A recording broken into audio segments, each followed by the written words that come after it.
ว่างรัฐบาลและบริการของไทย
ที่นี่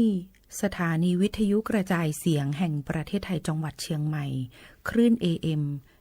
1476 กิโลเฮิรตซ์ทำการส่งกระจายเสียงจากอาคารเลขที่49ถนนประชาสัมพันธ์ตำบลช้างครานอำเภอเมืองจังหวัดเชียงใหม่ทำการส่งกระจายเสียงตั้งแต่เวลา 5 นาฬิกาไปจนถึง 24 นาฬิกาเป็นประจำทุกวันค่ะและต่อจากนี้ไป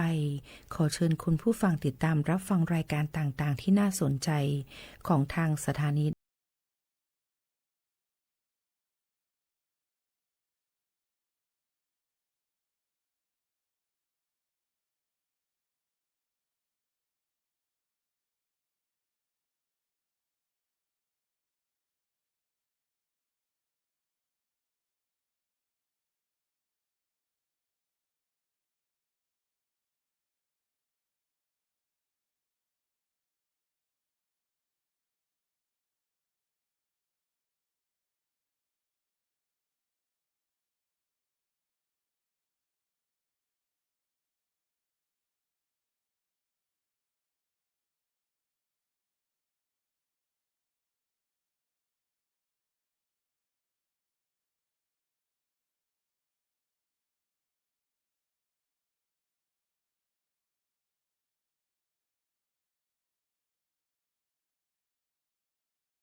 วิทยุแห่งประเทศไทยให้ความรู้คู่ความสุข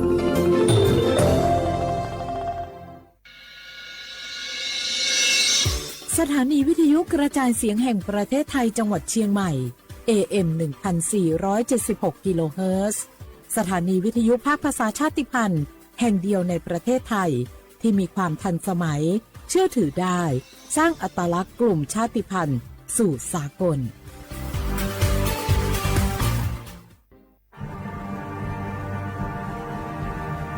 ชาติศาสนาและพระมหากษัตริย์สถาบันหลักของชาติที่อยู่กับสังคมไทยมาช้านานสถาบันพระมหากษัตริย์เป็นเสาหลักในการสร้างชาติให้เป็นปึกแผ่นเป็นศูนย์รวมจิตใจของปวงชนชาวไทยเป็นบ่อกเกิดของความรักความสามัคคีของคนในชาติเพื่อเป็นรากฐานให้ประเทศชาติมีความมั่นคงสืบมาจนถึงปัจจุบัน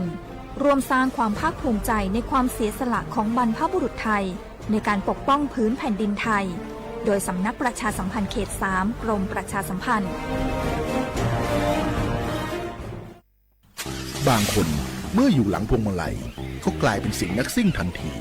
ขับรถต้องเหยียบให้มิดต้องเร็วกว่าไกลแต่ยิ่งขับเร็วอุบัติเหตุก็เกิดขึ้นได้เร็วเพียงเสี้ยววินาทีการขับรถเร็วเกินกว่ากฎหมายกำหนดก่อให้เกิดอุบัติเหตุทางท้องถนนมีผู้บาดเจ็บและเสียชีวิตเป็นอันดับต้นๆในแต่ละปีเพื่อความปลอดภัยของตัวคุณเองและผู้ที่ใช้รถใช้ถนนร่วมกับคุณขับช้าๆแต่ถึงที่หมายชัวร์กันเถอะครับ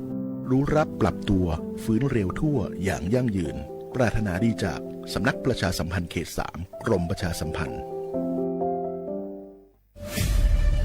นี่คุณลูกสาวฉันเพิ่งเรียนจบอยากทำงานที่นี่คุณช่วยหน่อยสิต้องมาสอบตามระเบียบก่อนนะครับหากลูกสาวคุณสอบผ่านได้งานแน่ๆเลยอย่าว่างั้นนี้เลยนะฉันมีสินน้ำใจมาให้ด้วยคุณรับไว้สิหยุดพฤติกรรมทุจริตส่งผลเสียต่อตนเองสังคมและประเทศชาติคนไทยไม่ทนต่อการทุจริตด้วยความปรารถนาดีจากสำนักประชาสัมพันธ์เขต 3 กรมประชาสัมพันธ์เนี่ยปี้ป้าจันข้างบ้านนะอยู่ดีๆเข้าห้องยาห้อง1669ไปปูนละโอ้เป็นไอ้อย่างนักก็เห็นหลานเปิ้นบอกว่าป้าแกเป็นความดันโลหิตน้ำตาลตกวันนั้นยังหันไปมกหญ้าอยู่เลยก่อนนะว่าป้าจันเป็นไอ้อย่างบัดซอบไปหาหมอนั้นนะปี้ยังน้องนะบักเคยไปตรวจเช็คสุขภาพเลยเริ่มกลัวแล้วว่าจะเป็นโรคอะไรยังก็ใจเย็นๆปี้ว่าต่างที่ดีเขาต้องไปตรวจสุขภาพเปิ้นมีโปรแกรมนัดตรวจผู้ปีไปตรวจจะได้รู้ว่าเฮามีความเสี่ยงเป็นโรคอะไรอย่างพ่องรู้ก่อนจะได้เตรียมตัวก่อนรักษาก่อนบ่ต้องมานั่งกังวลอันเดียวเฮานัดกันไปตรวจสุขภาพที่โรงยาครบปีพอดีเลยเจ้าปี้ป้าคนผู้เขานัดกันไปเลยเนาะจะไปลืมเนาะตรวจสุขภาพประจำปีสิ่งดีที่ควรทำรู้ก่อนเตรียมตัวก่อนเพื่อเข้าสู่ช่วงสูงวัยอย่างมีคุณภาพด้วยความปรารถนาดีจากสำนักประชาสัมพันธ์เขต 3 กรมประชาสัมพันธ์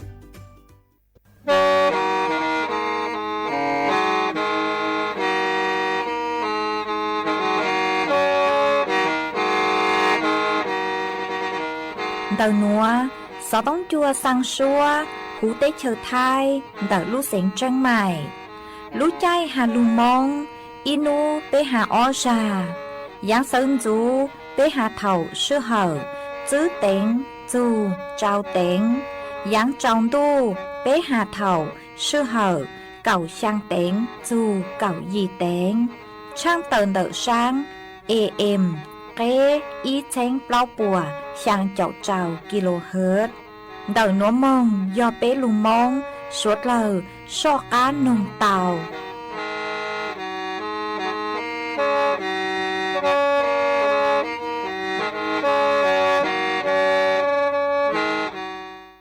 Nhớ dòng ý chồng nạ chữ cứ tin ninh chàng suốt lao chùa núวันอาทิตย์núตีเก่าเปล่ารู้จั่วลินดูชงอ้อเช้งจื้อปัวเจ้าเจ้ายีนวนวลย่างจัวรู้เก่าลีเร่เน่งเก่าอ้อตูจ้าคือกังนูนัวยอดเละปีกีย่างจัวรู้เก่าลีเร่เน่งเก่าเป้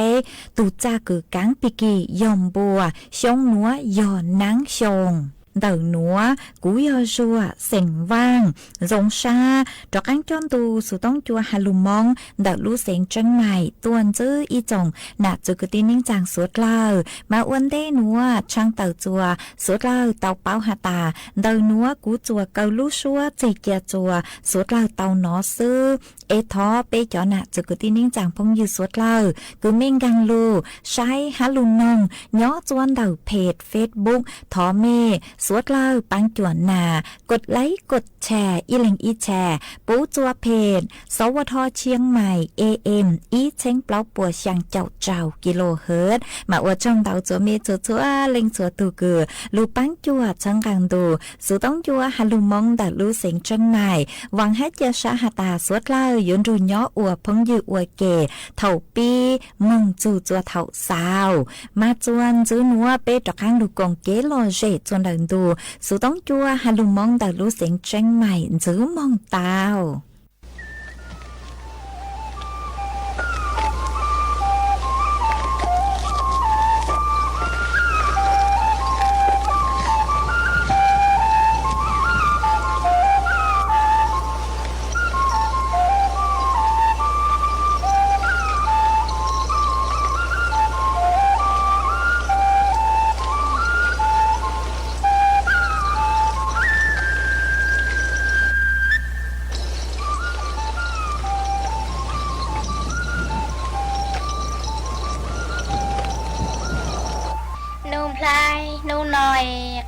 ชัวเสียเลียเตหูชีปวยานูอุโยตัวตาจีนานุ่มพลายยาละมากอนจูนุ่นหน่อยเลียเตหูชียันดาหูลูยานูอุโยตัวตาสุละมาจะก็จ้าเตจายายอลีเจกูตาก็ใช้เนอะนี่ยาย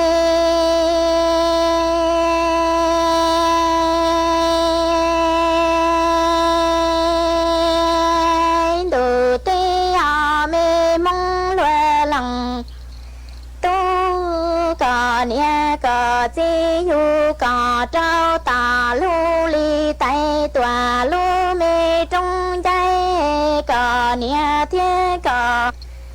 chỉ mua có hu hoa mi tu nụ play cú lành nia thiên lặng chỉ yu cố trao tà lu li tay lu mê trong thu cú lặng nia lặng chỉ mua cú hu hoa mi thành có chú mò mi ai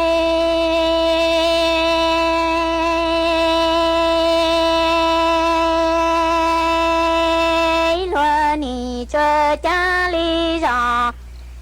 tia mi tu nụ chân nụ lấy ra tê giờ tê nhó bò cẳng e ni cho ta lù lần tao tê mi lại cẳng y tòa lo đó tai đó đê đủ đơ cho mi thành gò chung lòng xa mi chữ y vua là tin dù giờ tòa đó cho ya khó xe quên lùa nói mình gạo chủ duyên đi tòa lu mi tiền sâu ra li dân trò lư tòa lo tàu ca mong lùa ni cho cha li rõ tia mi tu nụ thông nụ thấy ra tê giờ tê nhó bò cẳng e ni chúa thơ lù lăng tao tê mềm lại cẳng lo nhon đón tao chúa đê đủ đơ tròn gò chung lòng xe mi chừng thôi khó xe quên lùa nó chê mi thành gò chú duyên đi tòa lu mi chỉ tiền sâu ra li dân tòa ta mò ni ai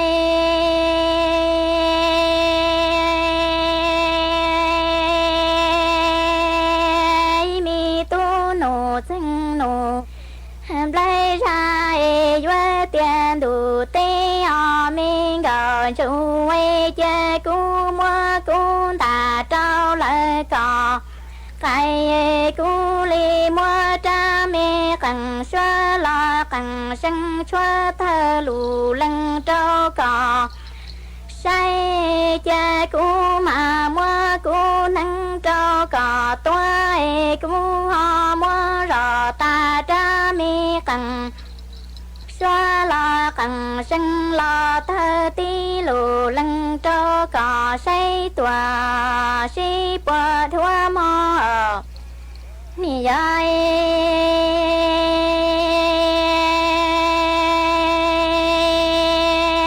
mi thành gò chú sân dù dân tiền đủ tê mi tu nụ thông nụ lấy ra chơi cú cây khó còn ba thua lo lu mi cầu về vua y lo trong cỏ y vua trai si bò phì mu qua lại cỏ nhà mi tu nụ tung la nụ lấy ra chơi cú cây khó cỏ tê li thua lo lu mi cầu về vua y lo trong cỏ chơi si ni bò vua phì mu qua cỏ y lăng sĩ chè rong lô là sân tòa sao li si vua cha tong gò chủ thia mi tu nụ thông nụ lấy ra y nôn đủ mu wa si ở chạy qua trà lâu các sai nè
จื้อหนัวอยู่มวยอีช่างหลุเป้าจะหลุดทางจัวเป้สดเราเตาเป้าหาจุนเต่ายัวเต้าเจียงฟางตุมเมาะบัดทะยางนึกว่าเป็นสื่อตีไทยเต่ายอหตาเป้เต่าใจวัคซีนมาเจเลช่างหนัวกูเต่ามั่วตุหนูจื้อกึดชั่วคือยอนายแพทย์ปริญญาเทียนวิบุญตุหนูจื้อกึดชั่วคือย่อ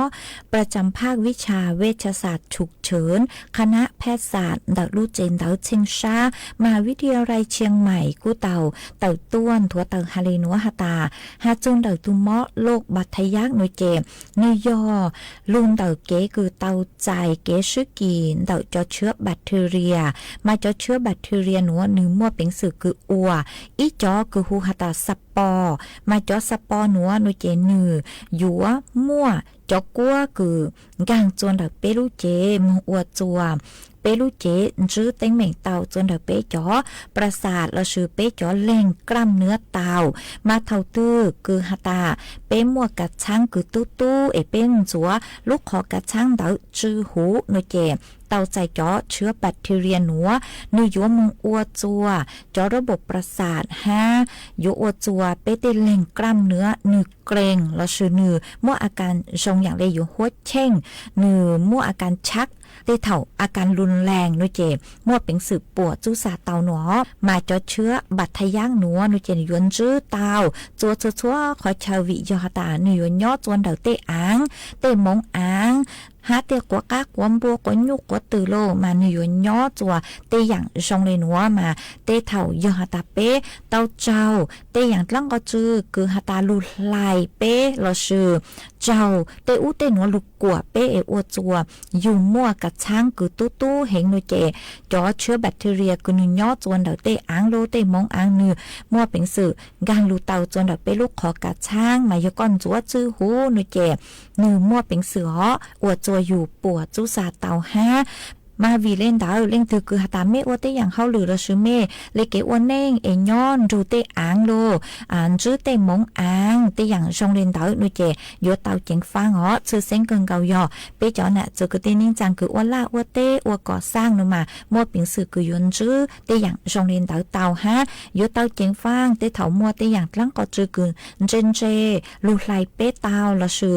จาลาวลูชอเปเตามาดอกขอคือหาตาเซ่นมานิจยอลูกเขาเป้าล่อคือโยลูอวดจวเปอวบัดทะยักตะชมาจอเชื้อแบคทีเรียคือย่อจวนเดาเตอังเตมงอังโล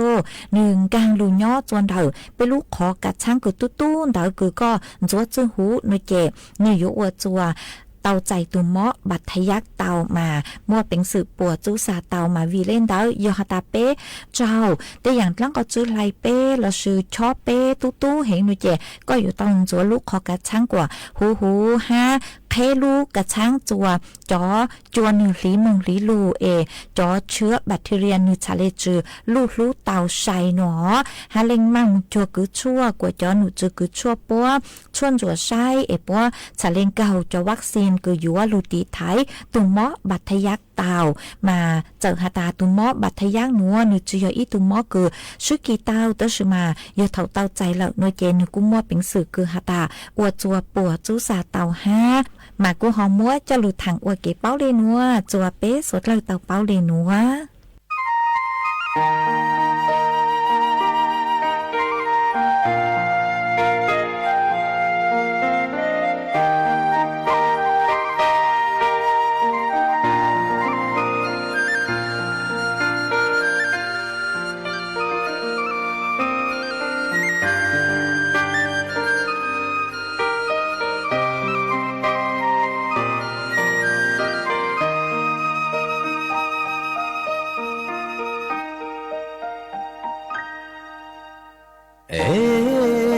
do you mến dài câu mô có nia dài cũ mùa lạnh tan du li nó chỉ nó có gió ấy có mùa nhỏ rong li cha lời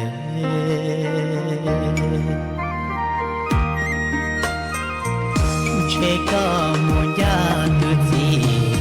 giờ lu có từ mùa nhỏ lu nắng sợ xe lo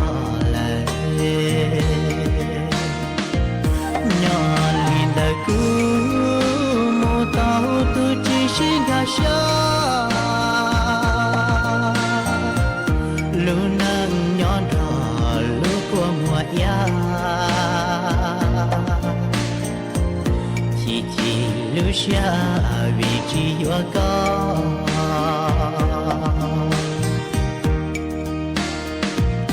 大当电脑融融起到西游，为有古多被起赛高。cha nó tiếc khó khó cú xia cao cú thiên đón gió sáng sáng gió có che có một tàu đủ nấy rong rong giờ giờ xí yêu xí xí ngã xia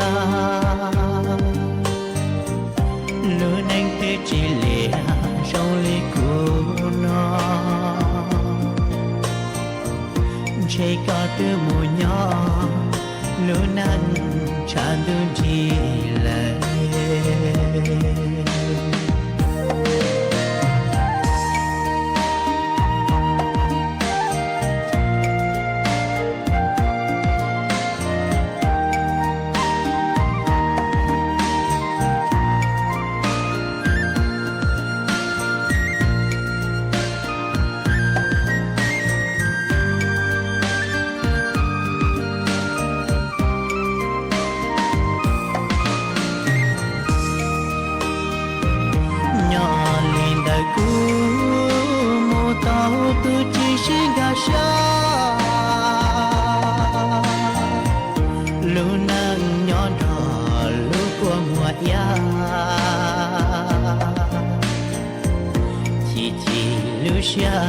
vị trí vừa có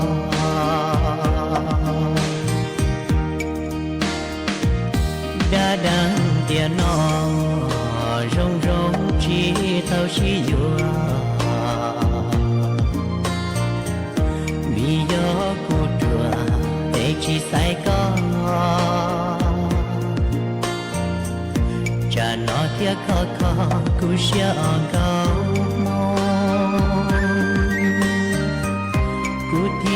đón gió sáng sáng gió có che có một tàu đủ nấy rong rong giờ giờ xí yêu xí xí ngã xia lúa nắng tươi chỉ lìa trong ly của nó chỉ có từ mùa nhỏ lúa nắng tràn đơn chỉ lệ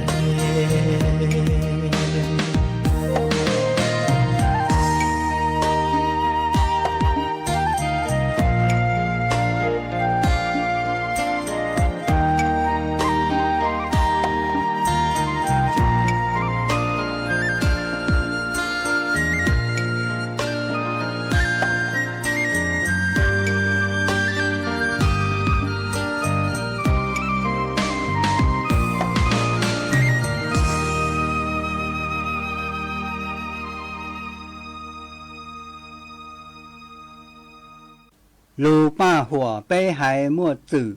内操土的要海内，的看见我的容容，可容用故好口药，莫老伯药之后些，三龙贴被故海子，狗日子莫给西路，寂寞怒我药是假，他乱牙错路是后。我真个寂寞是结，是多得木错作给。农村的都打一里，路追一鸟少些少，大干家都头一雄，年正农天子走海。对东菜天鸟少些，木茶家二零我给。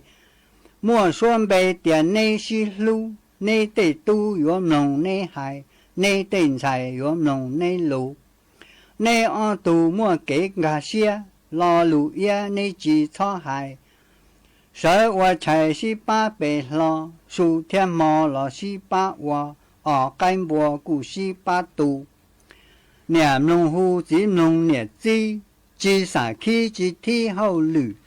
天走后叫老叫老，我能让天莫朋友，只能对顾他乱气，天都给个我能家。早先把天里莫闹，要你叫我到厉害，你年代越容先子，你有子越加些热，你年包故容些个，你只有对容先到。另上有对到穷道有一泡，对到求巴，对农家对到求土，那么个地梦。呀，都是越古的民咱个么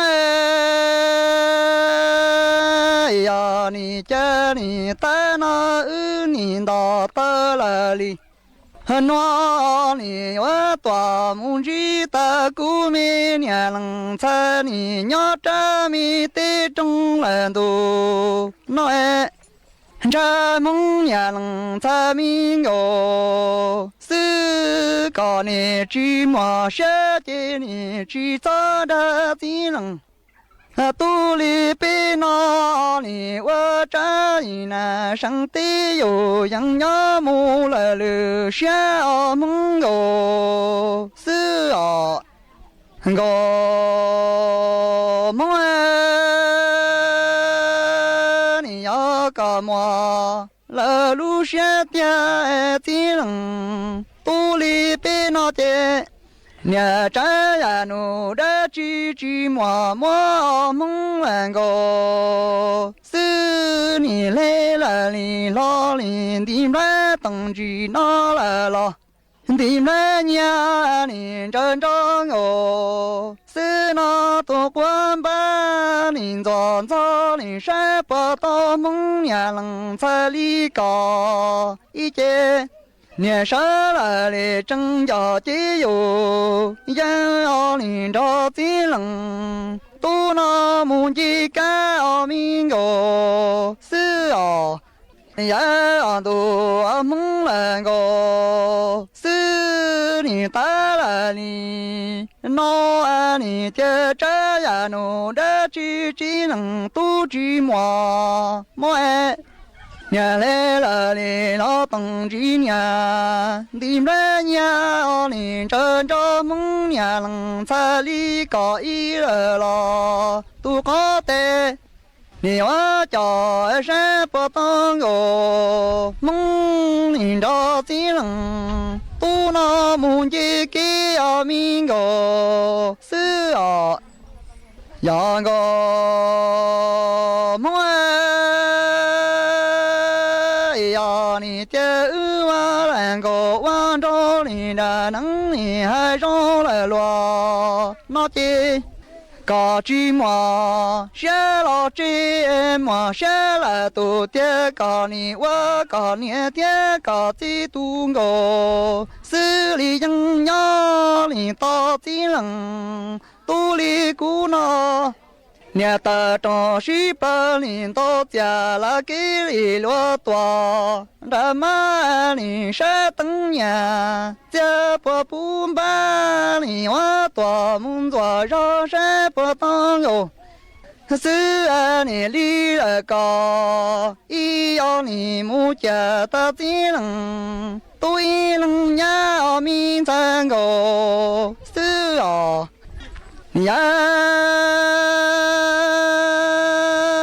打了你那梦也能咱个。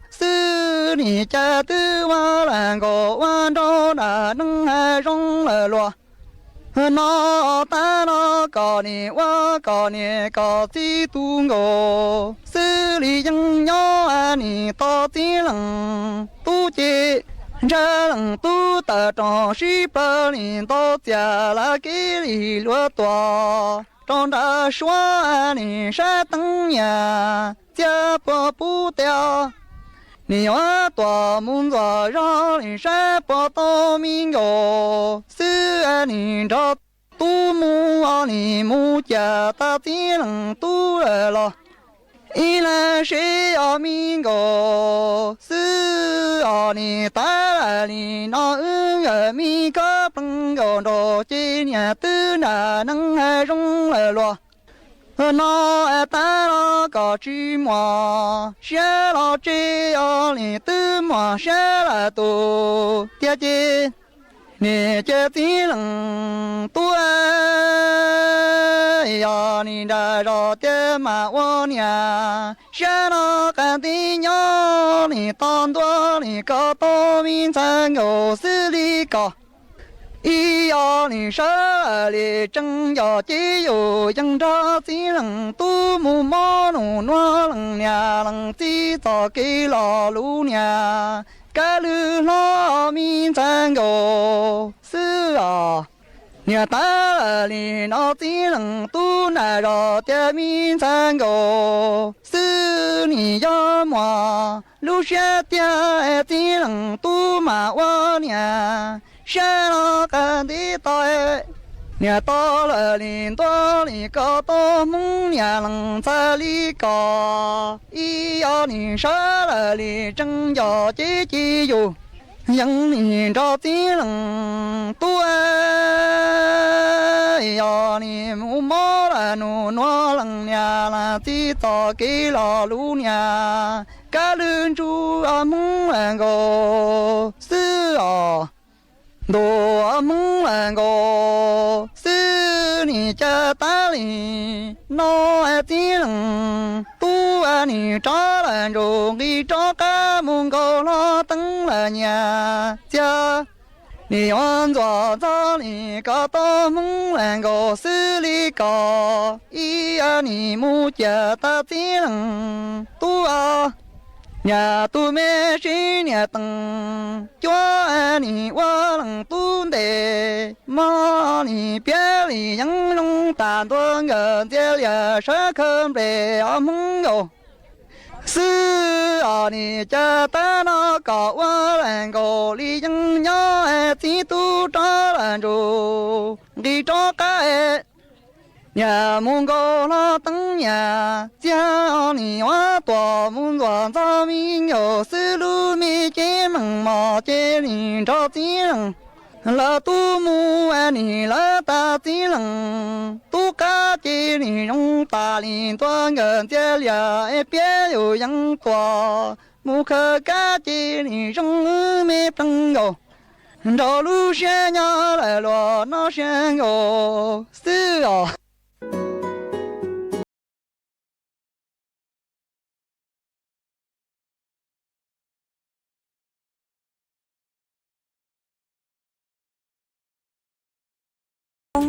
Lũ lán màu phùa, châu tuốt chẳng, há dúa, trồng trò, băng đau mong, chuan đở,หน้าวัดบุพาราม หมู่ที่ชัง ตำบลริมใต้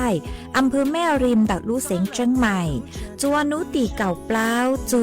นุตีเก่าชาง ลู่เก่าลินดูชงอ้อเชิงจื้อปัวเจ้ายีนุตีเก่าเปล่าลู่เก่าลินดูยัวมั่วหมังว่างตัวหูชัวปังเสงหาจ้อนชัยลัวมิสแฟชั่นเหมาฟัวยัวตัวหนังจงชอมงชื่อตือเสงเจ๋จัวสวดเลอชัยนุตีเก่าจื้อลูกเก่าลินดูยัวมั่วใหม่ลีตัวหูชัวปังเสงหาจ้อนชัยลัวมิสแฟชั่นเหมาฟัวยัวชื่อตือหนังจงชอวัวลูกเก่าจัวสวดเลอชัย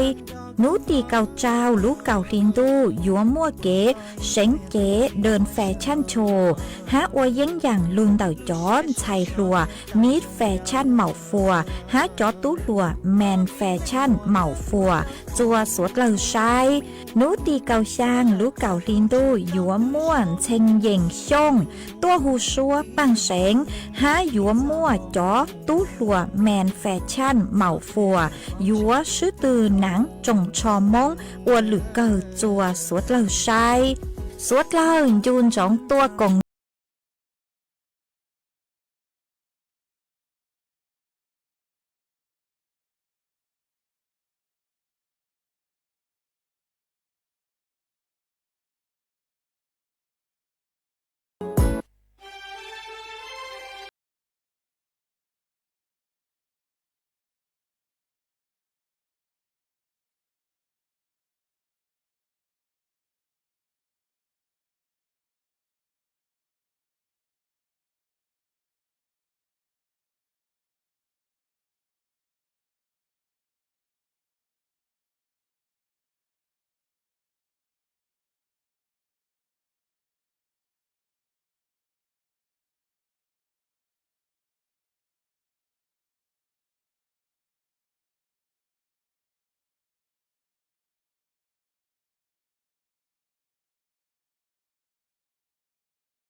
yêu cứ cho người dân chỉ bao lũ bèn câu phở số từ thiệp bao chỉ yêu sợ tao em muốn anh chùa ý chí ở tua sủa tuôn ra trong đua nhớ trâu lúa chỉ luôn đâu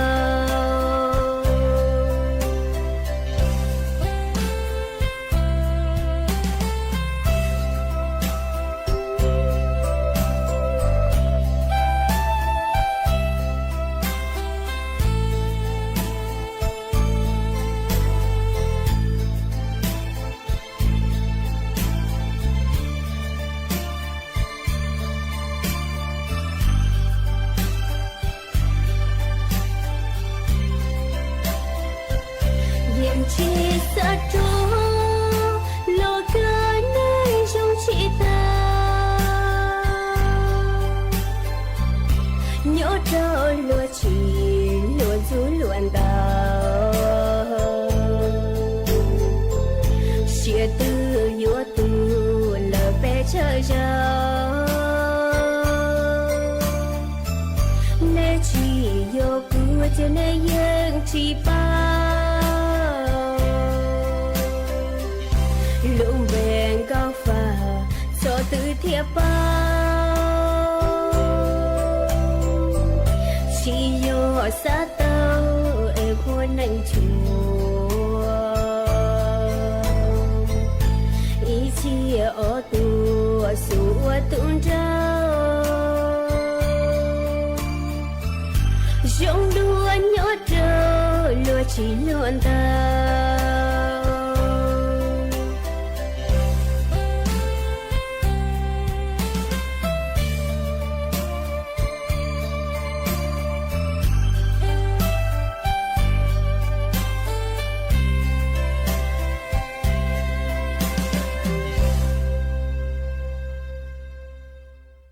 kế sai chi sai gạo sai cả tao ít tu lu rồi rong lần rồiอยู่อวlu này lần rồiอยู่nhócอวkế mù cả thái ít gì mà nữ nhua hẹn địa sĩ thảo sĩ sau là nhócอวkếอวchỉ uống gạo là yếu chỉ kho lu này chỉ kho lu cho lu gì có mua non mua ná có mua công đón bề mà nữ chạy nhua cha lại thế giờ linh đạo của thế lý sản nông ít trồng nè chỉ cái tin anh cha thế trồng phong dư sau đó hay địa kế lu kế chín gạo chia tụ bọn nè và tụ cho họ lu chúa lu gì rồng đùa là chia tụ chỉ và tụ cho rồng đùa ý trồng nè chỉ cái tin cha theo trồng phong dư rồng xiên đào và nu nó của cung ba tới ra đây này lu lu tại nó giữa cho là thà cho bé sẽ là tông nông và kế bao kế cả thọ sẽ là công được cho cụ mù lý nhiều ple tận đây nó nhớ cho họ lúc họ chế chạy mua ít tụ na vấn đề thọ tụ na đợi giữa tại mùn thiệt nó chế lúc tao hậu theo giá cái từ na chạy mua lũ sĩ trả miền gì hay chỉ sĩ hậu lúc tao hậu hay tiền chế lúc tao hậu vấn đề tiền sĩ giá cái từ là cú xả một vấn đề theo chế lúc tao hậu na theo giá cái từ na tàu sĩ trả sĩ chế chỉ một chỉ lò lúc tao hậu là xả một vấn đề giá cái từ là xả một vấn đề chế có là chỉ nhung cú là chỉ nhung có chế tụ na đợi lúc tao hậu theo giá cái từ theo đi tàu sĩ tự trả xin chua rồi chế na mà giá cái từ mua rồi cha lúc tao hậu cho thầu cơ chế giá cái từ theo lý dây là thầu tụ na tự muốn chế nó chế giá cái từ theo lý tông gà vấn đề lò nung đợi chế tụ na theo lý muốn gì ý nung nung cái lò từ yếu trộn tụ là địa sĩ tụ na nhưng chỉ tao nói ý giả đã chỉ lý yếu trộn tụ là chế tụ na theo lý tì lò đó can chế kế là trong đợi nửa lúc khó địa sĩ tụ na lò ý mò yếu kế tan chế chỉ tao cho kế là đợi nửa lúc khó lý là tụ na xa chế nương thiết đi tông ga một bự sò trong đợi iluka poje cầm tụ nung tọt ca chế tụ na mà đi tọt ca một ý nung trộn tụ đùa theo là yên chỉ chữ lúc khó lý tàu on nung im mà là nó tụ na yên chỉ tao nói ý giả đã chỉ một trò nửa lúc la lý chế vào tụ na trái pla chuột tua ga chỉ tàu lý lại cho thầu cơ chế giá cả tụ na theo lý hay trò lúc tao hồ na hay tiền cú ở cơ của lúc bén sự cú ở cơ của chữ gì là chế chỉ tao cho ư nọ thế chế chỉ tao cho kế một trong tại lúc khó lý lại chế bà nó họ chỉ có vấn đề ý rồi thế sẽ rong đi trả lô thằng đó chỉ lúc tao hầu mà đi tàu một vấn đề chỉ qua chỉ nhục khó bảo kia trò lúc tao hầu một vấn đề ý nhục kia rõ xứ lúc tao hầu na chờ một tọ kia tàu ít tù na lại tiền chỉ tù na khi đi tàu tù na tới là nó và trò nữ mua rõ mình chỉ tua chỉ tù na khi đi uất tiền cả muốn gì chỉ đây xứ chỉ chờ một giờ lúc khó lại thằng nó chỉ tù có từ mà đi tàu thiên cả xia hay tiền khó uất nữ phi mù dội kế ta linh tới vì do nữ chỉ mua ở lúc khó mua thế khó uất nữ phi mù chia chỉ tàu đã chỉ là nó vì do nữ chỉ mua lúc khẩn trâu một tọ thế chỉ mua lúc khẩn trâu nó chỉ đi thằng tới lo chỉ giá có từ na thế thì chỉ chính một vấn đề ý rồi đi lại giá có từ thế thì chia cho lúc tao hầu một vấn đề giá có từ mà đi tua tọ cá ba chơi đã rồi lại sư ý trồng nhiệt chỉ cứ tin nên cha thế trồng phong yêu sao đời để tin nên để cái lú cái chim gạo cái rong ý đi tu na nó tu chỉ cái rong ý đi lúc tao hầu na họ tu bao nhiêu cái rong ý đi giá có từ na giờ linh tới vấn đề chấp lần từ nó cụ thể xã hay trâu ý trồng bao nhiêu sao đời hay tiền giờ có yếu cần tới xem bộ cha chân trên bộ tư mua bánh sử cha thiết cứ tàu nhiên tàu đùa có tụ chỉ lò co chuột rong lì giá có từ na sư họ có tụ chỉ giờ cần tới chỉ xe thiết chỉ chân trên bộ lý co chỉ mua bánh sử cứ nhiên chỉ tàu tàu bộ lý co giờ rong thiết hệ lò nữ do có tụ chỉ nữ rong ý lý lúc tao hồ na giờ linh tới có yếu chủ tàu say có tụ chỉ có mua nông kỳ có bốn cho cá thầu có nè có chỉ yếu cua có mùi yếu có tụ chỉ lại tàu đùa ý lò lù đâu có hay tiền có muốn cho vào lấy nhỏ lùa cho lý trà có yếu chủ mùi dông cho cả tàu ý lý lùa giờ này tung kinh lò có yếu chủ muốn cho lùa tung kinh lùa giờ này tu sa lò có yếu chủ muốn cho lùa tu sa lùa giờ này rong lò có yếu chủ tàu mùi sạo của ít tu này rong lùa giờ này qua lò có yếu chủ mùi sạo qua có yếu chủ mùi dông cho cả tàu ý lý lại có theo lý yếu muốn cho tàu lấy nhỏ có theo của tàu ít tu nhá rong cho lấy chế nên có theo của tàu ít tu nhẹ chế rong cho có tụ chỉ luôn riêng đợi cho luôn nó do chạy tàu hay tiền khó của có tụ chỉ tôi yếu có một uo nữ tụ bao niệm đợi chỉ do yếu có một uo nữ tụ thơ cho chỉ do yếu có một uo nữ tụ hoạt na tiền chỉ do nữ tụ yếu có một bát chân gà nữ luôn nên có rong theo trình ý chua ý gì họ chuẩn gì nó thọ bé cho chính này và giờ ý trọng chỉ chế sẽ đời giữa chúng tao làm lòng có rong thế có giờ ý tu chỉ chế có giờ ý tu chọn đợi lúc chua lúc gì giờ có xả có tụ bao niệm nhung có lòng có lù và lý có hài giờ có xả có tụ bao niệm và ý tu niệm chế rong đâu có giờ tu chỉ chế có giờ tu hoạt na có giờ tu cho có giờ chủ cho có rong mù có cha và có giờ có thế thì chỉ nhỏ đâu có tụ bao niệm là hư có và lý có hài ý trồng niệm chế thế trồng chỉ chế sẽ đời có yếu tụ chỉ để có rong lý lúc tao hồ na và chỉ mua giá cả từ giờ linh tới có thể li mùi yếu tụ bao niệm là và giá cả từ đâu có họ có yếu tụ bao niệm là có rong lý giá cả từ na và chỉ mua lúc tao hậu chỉ có thể li mùi yếu có tụ chỉ là và lúc tao hậu đâu có cho có kể thầu nét tao xí sầu là và ý gì nên là nhỏ và kể lại chỉ nên rong ý lý lúc tao hậu na theo giá cả từ na lò cổng và kê nhớ cho hậu y lú chế giờ linh tới ở lấy yếu chủ tàu sử dụng sử giả trị sử ba chơi để xe đa rõ thế lý yếu nhỏ tàu và kê lú nên thế lý yếu chỉ mua tên mình hai lý nó cũng chỉ tàu chạy hay tiền khu niệm chỉ từ giờ tụ bao niệm và tụ cho lú chua lú gì cái lú nên yếu chỉ rong nè cũng yên bỏ môn tàu khu chừng cả tụ bao niệm và tụ cho lú nên yên rong cơn cầu lý thế tiền sử khó và của hai nó giờ của hai trợ lý tí này phiền trong thiên của hai trợ lý khó của bỏ của cho cái xả sư cơ nó của xả nuôi ý trồng niệm chỉ cái tin trả sẽ đời hai tiền tại vì nó có lúc nên tụ bao niệm do tụ cho lò tụ chỉ do tụ cho thiên của xả nuôi ý trồng tu luận sẽ luận sẽ đời hai tiền do lử nu có một chúa mua gì có xả có tụ bao niệm của tụ cho lò có xả có tụ chỉ do tụ cho thiên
chỉ li nô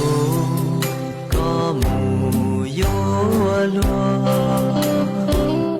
cu rong tam đua tu nang wo mo mo lo che mon chao cho chỉ xa u nang nhỏ vì giờ tiền nó chỉ tao có cụ tu qua nang nhỏ nó ta có lu mò chế mù tao gió lo mù sợ nhẹ tao lu nang thể lo lu nang gió nang bùa mua con thiếp buồn đỏ bê có mù vừa lo vừa nang bùa xí lu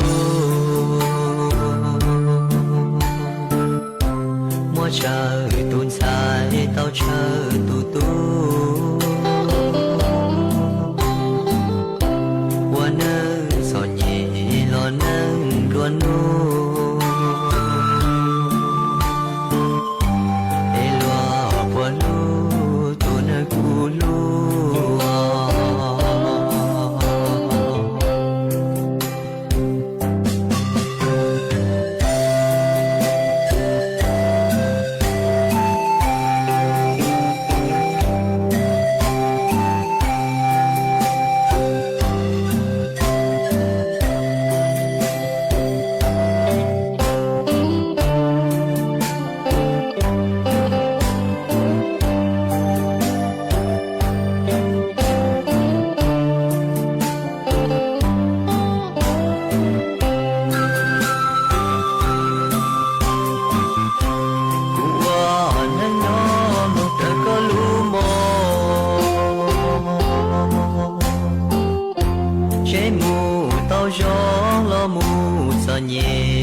จังหนาจึงกูได้นิ่งจังสวดลาวรู้ชื่อหากูตื้อยัวแตงลาวว่าจังดาวจะเมชัวชัวเล่งชัวตูกือเมลูปังจัวจังกังดูสุต้องจัวฮัลลุมองดาลูเสียงจังใหม่ลุนรูเนาะอัวพงยูอัวเกเถาปี้ลูจูจัวเถาซาวเจกู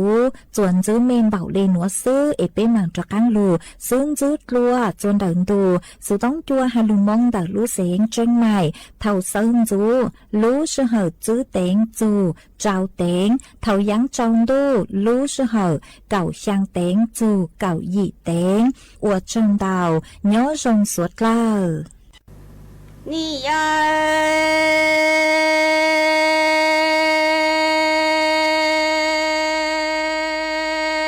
จีหลงตู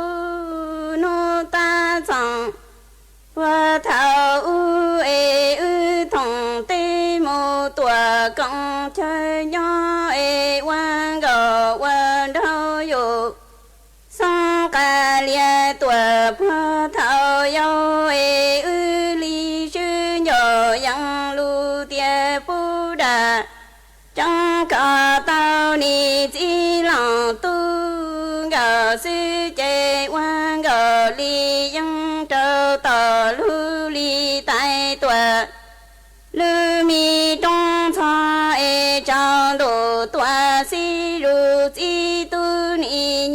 trái ly rê chồng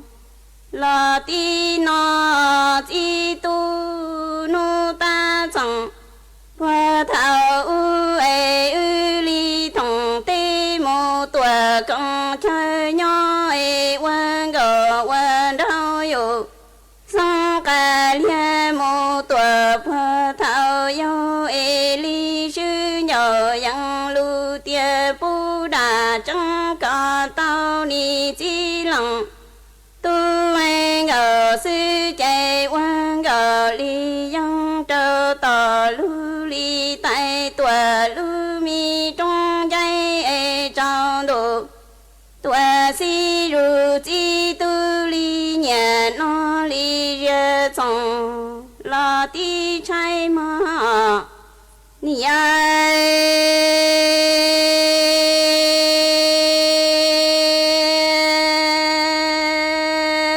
chi lòng tu quan gờ quan đau thòng tê mô tuổi công chơi nhỏ ê cha chi tu ni ta chi tao niang gờ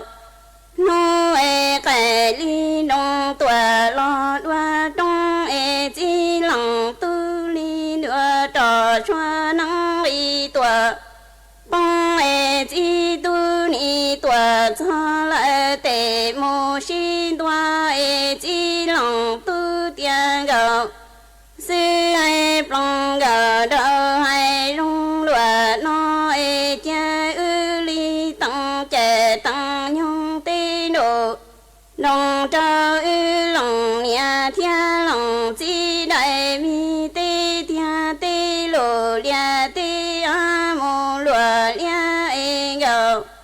sư qua yoa hay lo mi lu lòng song la lòng y ni rung ta chi lòng tu plo chao yim lòng xia ê trai ngờ sư tê lò cái khó chi tu rau tê sư li toa mua trò mi kinh ngờ lò kinh đâu ê tha chùa cho mô tùa chi tao chùa lò niang gờ nu cu chê kẻ ly nông tùa lò yua đoan chua ê lòng nia thia lòng chi tu mi lo cái chồng mô lò cho xóa qua nia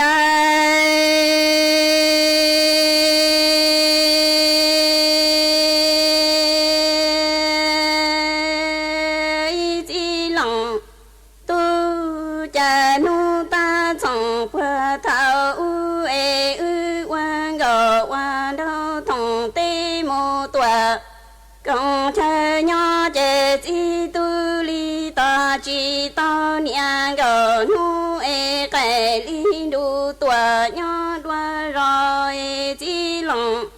tu ni đỏ tơ li ông la tua cho ê chi tu li nông xoa hay trong yo yang tiền gờ sư hay plong gờ đỡ hay rung lụa nó ê cha ư li tăng trẻ tăng nhung tê nổ nông trao lòng nhà lòng chi đại mi tê thia tê lộ lia tê a lo lụa đỡ ê gờ sư qua yoa hay lo mi lu răng song lo răng gì ê rong ta chi lòng tu plo cho im lòng plo ê ngờ sư tê lo cái khó chi tu ni rau tê si li trời mua cho mi kinh ngờ lo kinh đau tha ruột cho mô tuổi chỉ tao giờ lo trái chi đau li chạy cái li đu tuổi nhỏ đua đời lòng nhà thiên lòng chi tu mi lo cái chồng y ê yua cho xóa qua lại tê si li cái ni chi lòng tu ở ni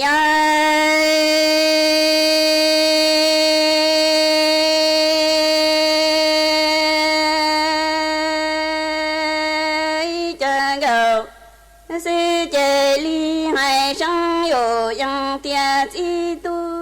冷热热海中落那要么来一弄的那能是到家个路古木多路几车我一能za nu lời ngờ sư trò mi xe ya ti rô chi trong lòng tu li đỡ cờ y mô tòa lu si tê ni chi tu plăng gờ đỡ hay lung lụa nó e yo mùa lời y nu tư đà đồng si tao e ngờ sư li lu cu mi mong chi lòng tu mô tòa lu chi cha e hoa y nặng cho nu lời cha lòng tu cho mi xa ya ti rô chi cho cu mi nia lòng sai lò lu su thia chạy ni rong lu mi là song e sao so siสถานีวิทยุกระจายเสียงแห่งประเทศไทยและเครือข่ายทั่วประเทศเสนอข่าวต้นชั่วโมงรู้เร็วรู้จริงเกาะติดทุกสถานการณ์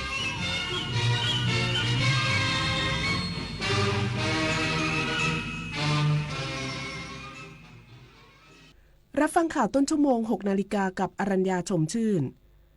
บรรษัทประกันสินเชื่ออุตสาหกรรมขนาดย่อมออกมาตรการช่วยเหลือผู้ประกอบการที่ประสบอุทกภัยใน 23 จังหวัด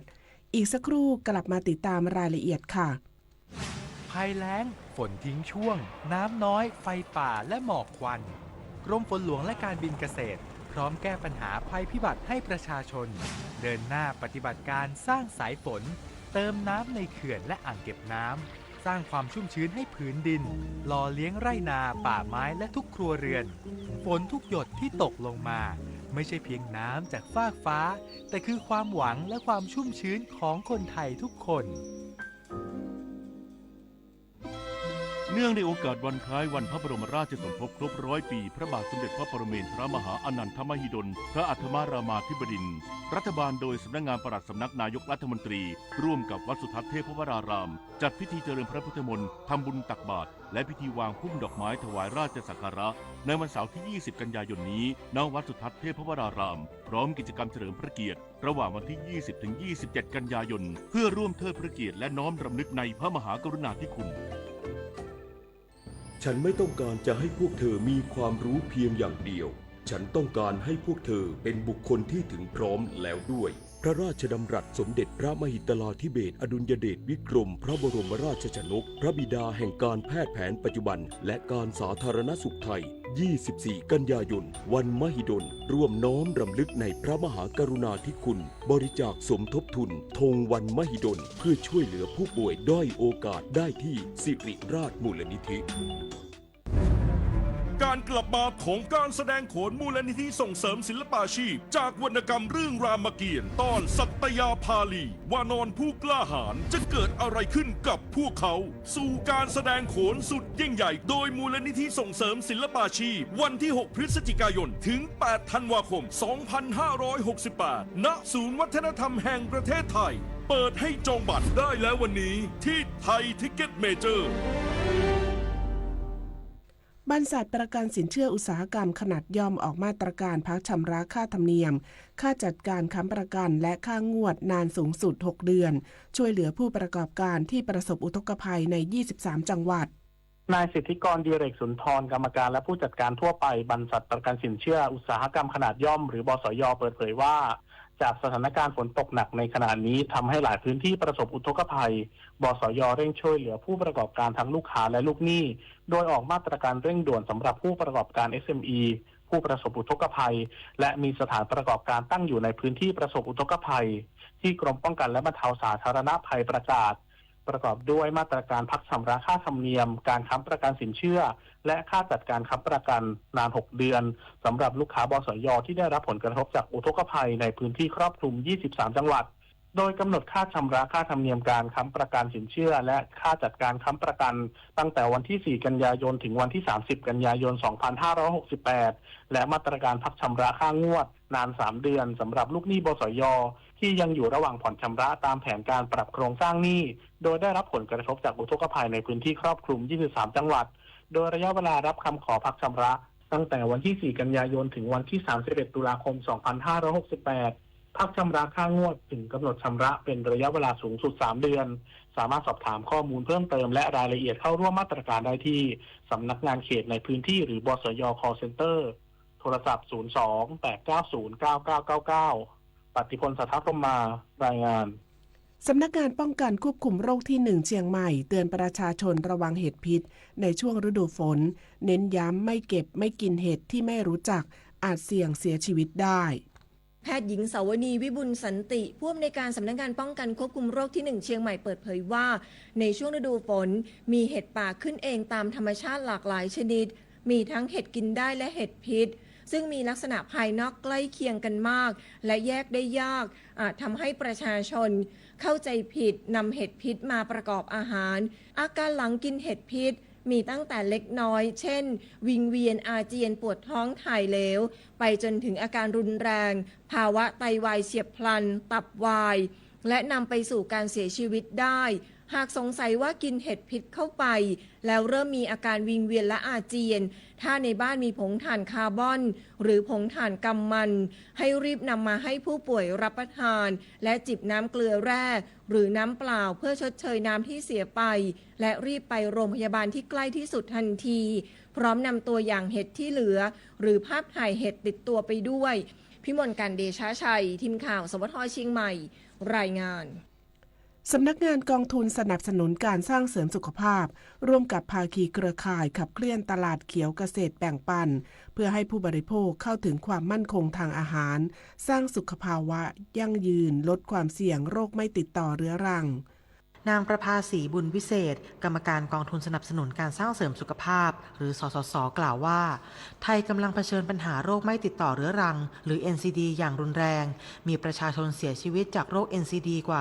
80%หรือราว 400,000 คนต่อปีสาเหตุจากพฤติกรรมการบริโภคอาหารสอดคล้องกับข้อมูลสุขภาพคนไทยด้วยการตรวจร่างกายครั้งที่ 7 ปี 2567 ถึง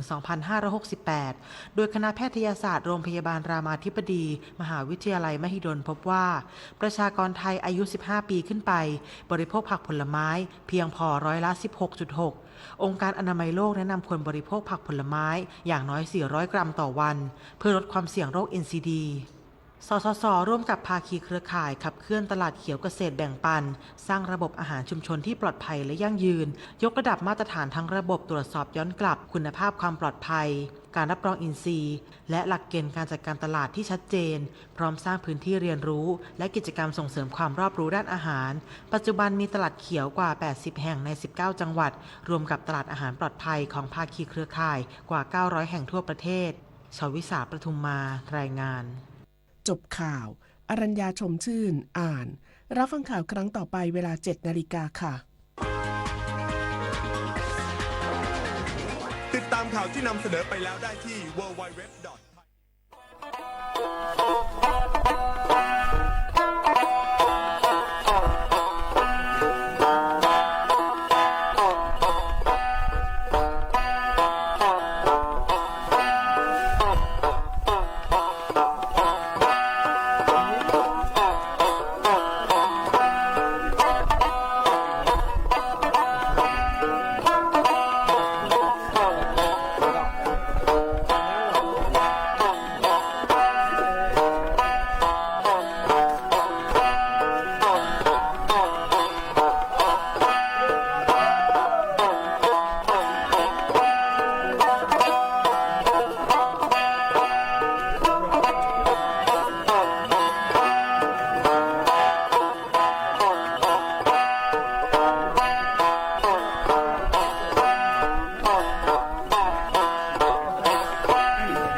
แห่งประเทศไทย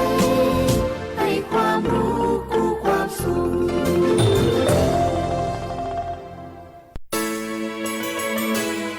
สถานีวิทยุกระจายเสียงแห่งประเทศไทยจังหวัดเชียงใหม่ AM 1476 กิโลเฮิรตซ์สถานีวิทยุภาคภาษาชาติพันธุ์แห่งเดียวในประเทศไทยที่มีความทันสมัยเชื่อถือได้สร้างอัตลักษณ์กลุ่มชาติพันธุ์สู่สากล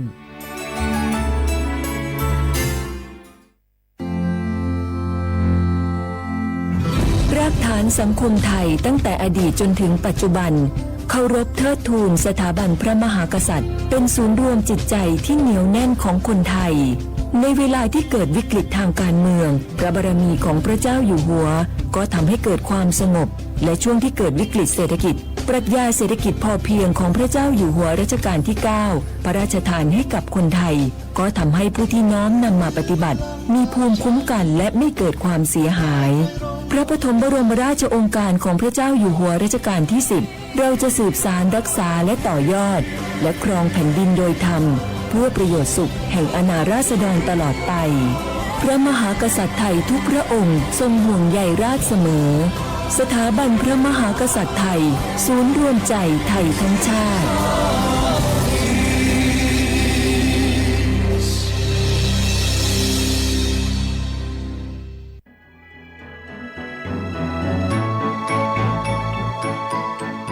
การปกครองระบอบประชาธิปไตยจะมีความมั่นคงก้าวหน้าเพียงใดขึ้นอยู่กับการที่ประชาชนในชาติรู้จักสิทธิเสรีภาพทำหน้าที่ตามความรับผิดชอบและมีคุณธรรมเมื่อมีความคิดเห็นที่แตกต่างเราจึงต้องเรียนรู้และแก้ปัญหาไปด้วยกันด้วยความสามัคคีปรองดองของคนไทยทั้งชาติเพื่อก้าวสู่ประชาธิปไตยที่มั่นคงรู้สิทธิรู้หน้าที่ตามวิถีประชาธิปไตย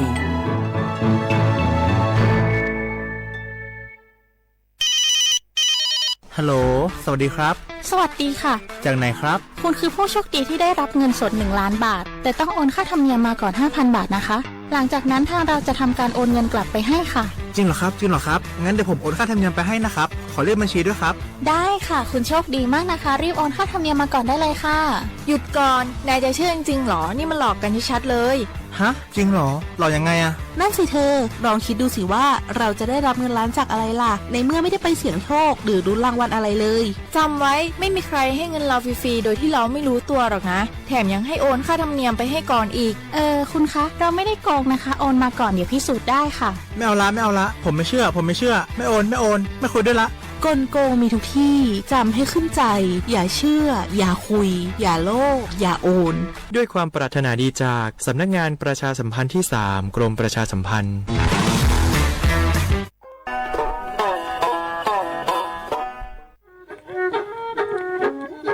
ลิซูปากาโกสถานีวิทยุกระจายเสียงแห่งประเทศไทยจังหวัดเชียงใหม่ระบบ AM 1476 กิโลเฮิรตซ์ระบบไลฟ์เฟซบุ๊กเพจสวทเชียงใหม่ AM 1476แนวฉบโมฮวานีชิโมทิโมร้อนหยีโมฮวานีซาโม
nung lấy ngô mơ mà đai bên ta máu khi biết gu mà đau cô vô lô chi lô tê khờ sự ra bê su mà chê dù sự nề vô cô lô ra mơ tê máu chi lê ngô mà chê dù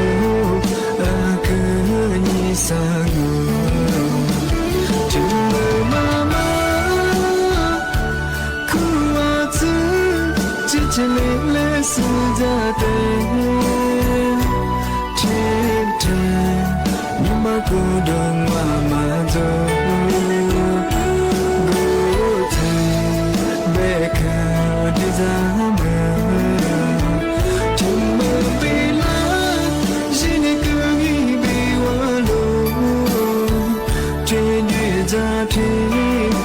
nhớ đi chỉ nhớ đi solo chỉ là sự ra tay mắt chỉ tình nụ chỉ dù ra mà nhìn mà sao mà không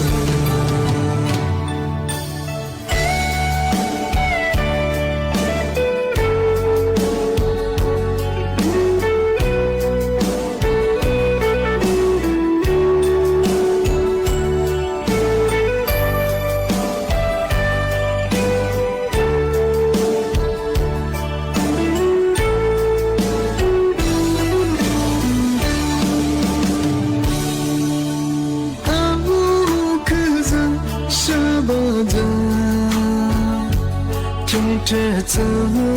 nung lấy hoa màu mà đa vì từ máu khi đi đưa gu mà đâu cô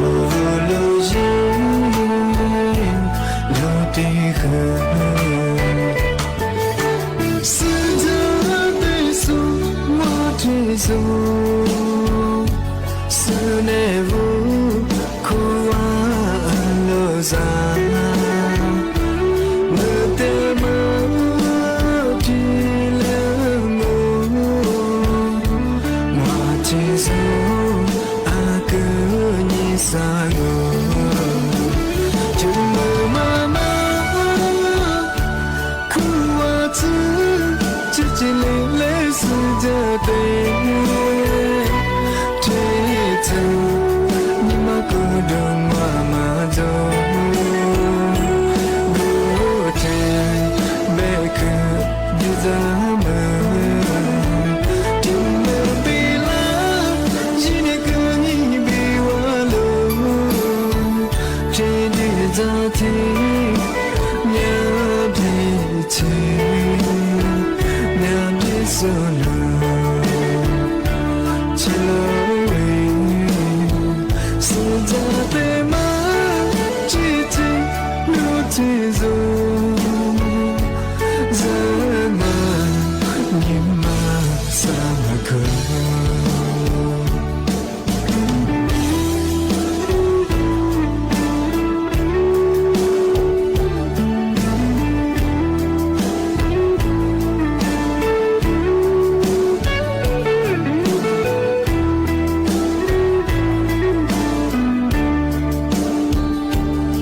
hoa vla hoa amasa avo lisungo do tsu hoa pelawo nga awo lisungo pakagungo banyathaจิ้มหมายดางาสถานีวิทยุกระจายเสียงแห่งประเทศไทยจังหวัดเชียงใหม่ว่าดางงาที่นี่ทาววิทยุว่ามือจะมางบรรยายยี่ระบบยา AM ยี่ความถี่งบที่ตัวลี่หา是โฉหือกว่าจูญาดุลางาในเนี่ยไปโฉมุขวานีเจมัวที่หัวตัวที่มือน้องงบรรยายหนีมุขวานีสามโม ที่นี่มาหนีขวาที่ตัวงงานาที่เนี่ยขวาเนี่ยนาเนี่ยจะตัวงาอาที่ทาวระบบไลฟ์โซคือตัวงาฟิสบุยเพงโอเป็นยาคือสวทเชียงใหม่ AM 1476กิโลเฮิรตซ์งงานี่เมที่นี่งเป็นยังไงเอาลิโซอาบาบะเฮชื่อฮานี่จะสานี่นี่มันที่มาเฮอ่างนี่ยี่โคนี่ตัวนี่จังหวะโคเอาไทยอาบางมันจะคือกูหาซื้อลิงนี่มีถึงยี่ปะเฮวันอาทิตย์ไงนั่นยี่ถึงยี่มาขวางงานวันอาทิตย์ที่14งานเดือนกันยายนพศปะเฮ2568ที่เข้ามางานอาทิตย์นี่มีถึงยี่เฮวันอาทิตย์ไงนั่นยี่ถึงยี่ปะเฮงอเป็นยังเฮมีอันนี้ยังเฮอว่าฮิควาจาเยเชียโซนันจะโซที่จวงอ่ะอาทิตย์เป็นนั่นละเฮเอาลิโซมงกว่าเบมงกว่าชิงอ่ะเอาซึบชาฟุลุชาอันนี้ชั่วโมงกว่าที่เดฟุติอ่ะงอ่ะอาทิตย์เป็นจ้าที่มุลังอ่ะยี่โมขวานี่3โมงอ่ะแต่ความมุลังกว่าอ่ะแต่เป็นนี่เนี่ยเฮนั่นละเฮเอาลิโซมงกว่าที่เดฟัวอ่ะอาชิดาว่าเชื่อเขาว่าเนาะบ้านห้วยไส้จะโซเยอ่ะนี่มีถึงยี่ปะเฮวันอาทิตย์ไงในแนวปะเฮว่าเธอว่าเชื่อเขาว่ายาว่าสลัดซุปะเฮว่าคุยเย่ว่าควาว่าปะเฮยาเฮมองกว่าเฮนี่สัจจุดิฟลางานนี่มีถึงยี่มางานปะเฮมองกว่ามาที่เด็กฟัวงานปะเฮมันนั่นนักยังไงว่าเฮสบชาฟลชางานที่เด็กมองกว่าเบมองกว่าชิตตะคนแรกที่นั่นเอา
ga wala chu be ma yang ali ni wa fu wa ali ni yi wa za do be ma nya na来比别个你学别么个，他们和你别的个，他也没吃着过。小伙娃没吃着么？我别家我就出年女天家我们家没事哎，没事嘛，不就装别家我家一他妈才一得一女啦，一得一对老主你我咋，我还没长哎。俺们上我别家我他没有小伙娃，俺里别人么我一百，没吃别家么3年咱一学别家么他妈都在那个，俺们他妈都在那么家里别人我都在那边，这个啊我狮子是很白哎，但là你都我别有了别家我咋呗，我咋了，我别服我了哎。没吃和这么和这个小伙娃老出咋都，对我们年在进我们年也不有抓手抓，那次皮是做维他命抓手做哎，啊这个做半年没吃这么和人半年子抓，半哎，这次嘛我们年啊几次没吃这么和人半啊不，一直被啦20多啦边哎，20做，早都没吃都哎，是也你把你子没吃和啊面子抓。哦，那出都在那么个，但别人小伙娃没去这么都在么？我别人还是的这个，个小伙娃没啥也看那个谁啥嘛，提来去买，说和把这抓嘛都一上班个，说和送生米啊，对我们呀，俺家该是过啦，俺们也可做好了，把这出来比么别么，以后干了他妈来打掉我们呀，个说和一什么收影响我们呀，那说俺们我找我们呀。说乌鲁马个哎，马为提来去嘛，这你别在弗朗哎，还是的这个最少把装备人小伙吧，我那把你自己也和我分量没去也和不想服光，他们人嘛一么空没人去装，我都还是的这个。对嘛，但是我和人的这小伙吧，买了鱼呀股，别和我哎，新年那次那面，这都面他妈我那次票嘛。这个咱们都面嘛，但是我们那次和票嘛，这个但是我得比个小伙伴，他们啥呀？马拉基诺别么呀？俺里说吧，马拉基诺他们呀，小伙伴我的我可嘛都在了出，俺里前面我可抓可丢哎，可过事故嘛，我点来的子嘛哎，而且嘛我们呀，我咋特别嘛我们带了家子。怎么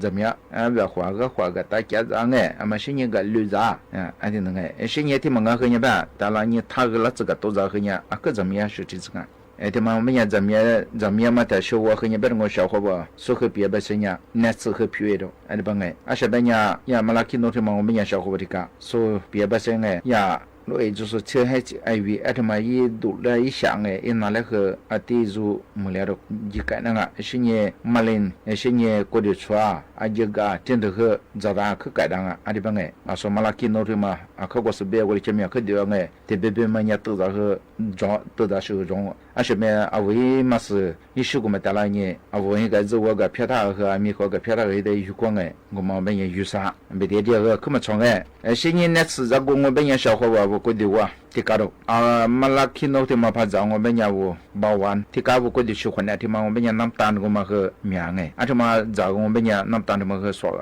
也的，而是边家可我是我们一下，我南单的嘛家里边不大和别说我的我这个单的，而且嘛也。如说新一保安的来下达哎，保安的嘛和改达了，新年说的85个人哎，一组6个人天年我才有去出多和，且嘛和的科目的哎，我才有票个的大家人的多我们家没几嘛个，且嘛和行且嘛和那次票且嘛，我讲起交过保安的可这当说的办新年他妈的说我和你们老为嘛这个和，年一过年都往下里吃你可能说和是你。我因查过嘛，手车提单年然后多和地质档说的呀，为就送晓得我的和一和个人开送下个年是路下个年的没就嘛涨提我加多是因查加多提因查吃多的嘛没人我一直咱们去什么吃年行的办，我们不都这么年小伙伴和咱人他妈的小伙和你别我小伙伴我咋个样问题没我们听没忘讲起加过。是你咱国电头苗没呀？说他妈咱我们呀，怎么和荷兰也是不定，怎么和抓到帮怎么不都中么小伙伴和怎样但是和你别人小伙伴，马林这个边呀，马林他妈来和改当帮改大了，一下一多的自装嘛，我边呀，的马林他妈来改当帮个弗朗我伢抓小伙伴个和嘛标，我嘛是一下一度嘛装我边呀，个马林他妈来改当说的帮他妈我边呀说边呀，我一时一嘛是12个嘛带来你加多了，现在的时候吧，咋多这个我去去荷兰的嘛，咱们我偏个加上现在这个多少和这怎么样但是和的这小伙伴说一片。马拉看到看过视频的么呗，你这片啥这片打拉人哎，我个人啊我差不多的个人，而且呢出多了，而且我们讲我比那个得当啊，我比那个改到了。而且我和医师阿拉萨利斯打拉人哎，让我们讲的呀，那边的我比我们改当啊，阿里边啊我们得到了，得多也多。但是那边我小伙伴啊我陪啊，我们讲哎，我一直一扎啊我们讲啦，提对嘛苦啊，这边讲三回标哎，提回打拉人阿拉抽gram做人这gram的话嘛。家人呢，我那天是家人呢，印差多了。而且我们讲啊，我陪嘛，陪多样啊，阿里帮哎，而且的话，我们讲是这个我陪，你像我们讲说印差的嘛的多，说的变哎。要么的是我和你别人小伙伴，这家我都拿过的过米哇，钱一粒粒钱，而且嘛我们讲说别些哎，我一试过嘛，一直的，但là爸爸我个人的合人哎。因查过嘛，也定说跑过嘛来家个年天呢，没了，阿拉到我切我到我，而且也和当啊小伙伴哎，他说啊，看我说的嘛，就是也该看一遍嘛哎，比方啊，我过去出也发当我们讲哎，小伙伴，而且么个意思的了，你查出头，所以把爱听我们讲我过去出么和下来了。但是和提子小伙伴过去出啊，为让我们讲哎，意思一直过嘛提示的了你，一心都比较过度后过哎，而且呢。我才一片，阿里帮哎，阿他妈也够了，阿天也没才6个人哎，阿拉说别的些呢，提花嘛那年错做呢吃干阿天咋，而且呢加多日率太多，说的帮哎，阿天样样啊我过去穿么和好两阿天帮哎，而且呢我过去穿过去过路过穿我别讲哎，阿也些也阿天不当我别讲，意思。你自个嘛，提示到了你，俺你可可以渗透是多个，而且点5个人哎，加多了，而且哎，加多人才出动我们呀，而且么和啊我觉得一过了快出差嘛哎，而且么和两岸说的帮哎，但是和小伙伴啊我其实呢，是呢，去讲些讲过，去我们呀，多个提到我们呀哎，小伙伴这么和呀，危机到了，一几个嘛到了呢。阿拉初次干子，第一年那单那个初次干，我不大好哎，阿个嘛加个年加多，哎不哎，阿提加多我们家我一起是那么和海量啊，说的不哎，俺我的我们家一起是那，我们家一早一个单，一季一个单哎，怎么个样？但是和别我小伙伴说别把这呀，啊我一起可是那个该自动的那不当我们样哎，我以为你只为吃到了你的后人才吃哎。而且也个别因此了别满不了当哎么少不别当哎而且嘛叫你多了而且多我们也好两哎说的帮哎解决我觉得我哎小伙伴阿拉到我57了而且嘛和人我一直也是哎啊我们大你的后你包而且也好了了是呢俺那苦啊给小伙伴哎俺们是呢阿里是提子各两哎因那包装我们呀啊说我们带你一片啊我们带你的包的没有了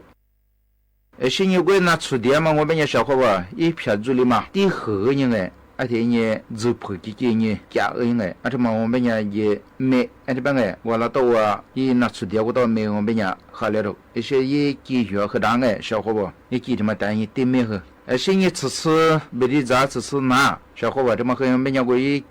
一直的哎，细心的知道你对没有了，而且也和好两啊，说的帮哎。但是个了钱，过的过面来你来嘛钱，你们哎，阿他妈买老票难，阿他帮特别买我的孙伢个了办哎，阿的头发装我们家小伙伴说的帮哎，我意思助力嘛，阿我嘛第后一个人哎，我到你们我到我也没有了，而且我们家我因嘛现在海量啊说的帮哎，这提起我提个小伙伴我也没生哎。啊，我咋讲哎？听你嘞，哎，他妈怎么样呗？我讲一时的老百姓喝点子，一撇子，一小有户人小朋友，你吃的你个多咋的呀？就那吃鱼呀嘛，那吃票嘛，我嘛生啊。给他们我们讲小伙伴我那提别哎，那吃他妈哎，他妈你做回别人什么事只拿来挂，啊，所以呀嘛那看弄别哎，所以呀。啊，我的说呀，客观事过的前面我们白哎，那像科学，你是我来你来嘛我来嘛，啊他妈那是他妈漂亮啊，小伙伴我们讲，你是每一张每一片每一斤每那吃出来啊，我们讲那阿妈天我边门头拍照我们讲哎，你10年，我提别的国家他就讲哎，个10年，啊我们讲我们这里长大时哎10年和。哎，嘛哈里边和嘛处，啊，就是和那嘛比啊，小班我们这里和长大时哎，啊，小伙伴，我和哪来比嘛哎，那是那米这个。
我那来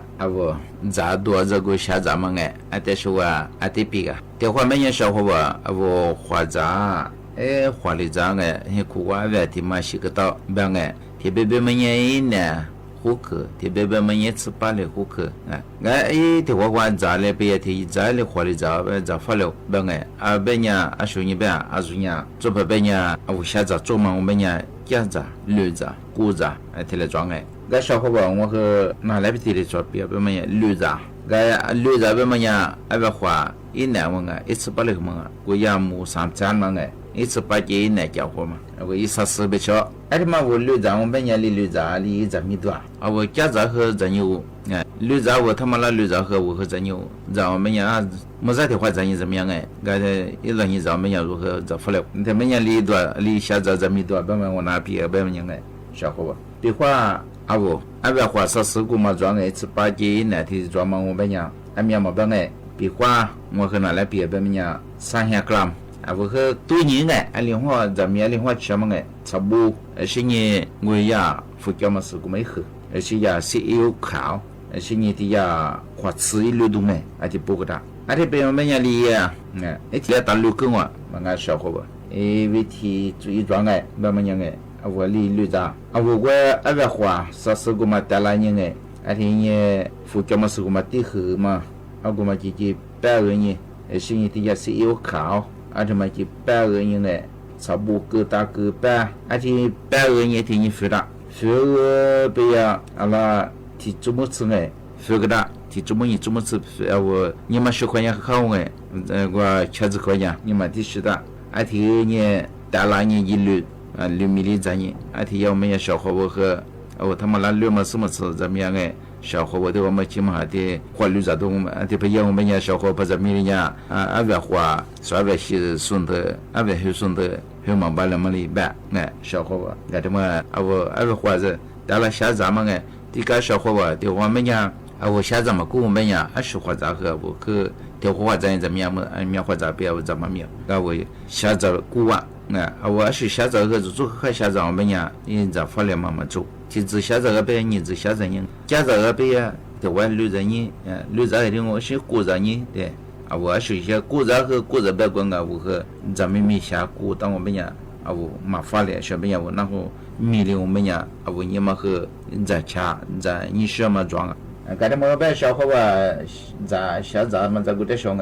是你的嘛小朋友小伙伴我和拿来提子表别人咋不表我们家老子地着我的说呢老子地着提着白着提着你老子什么样嘛咋和这里咋个怎么样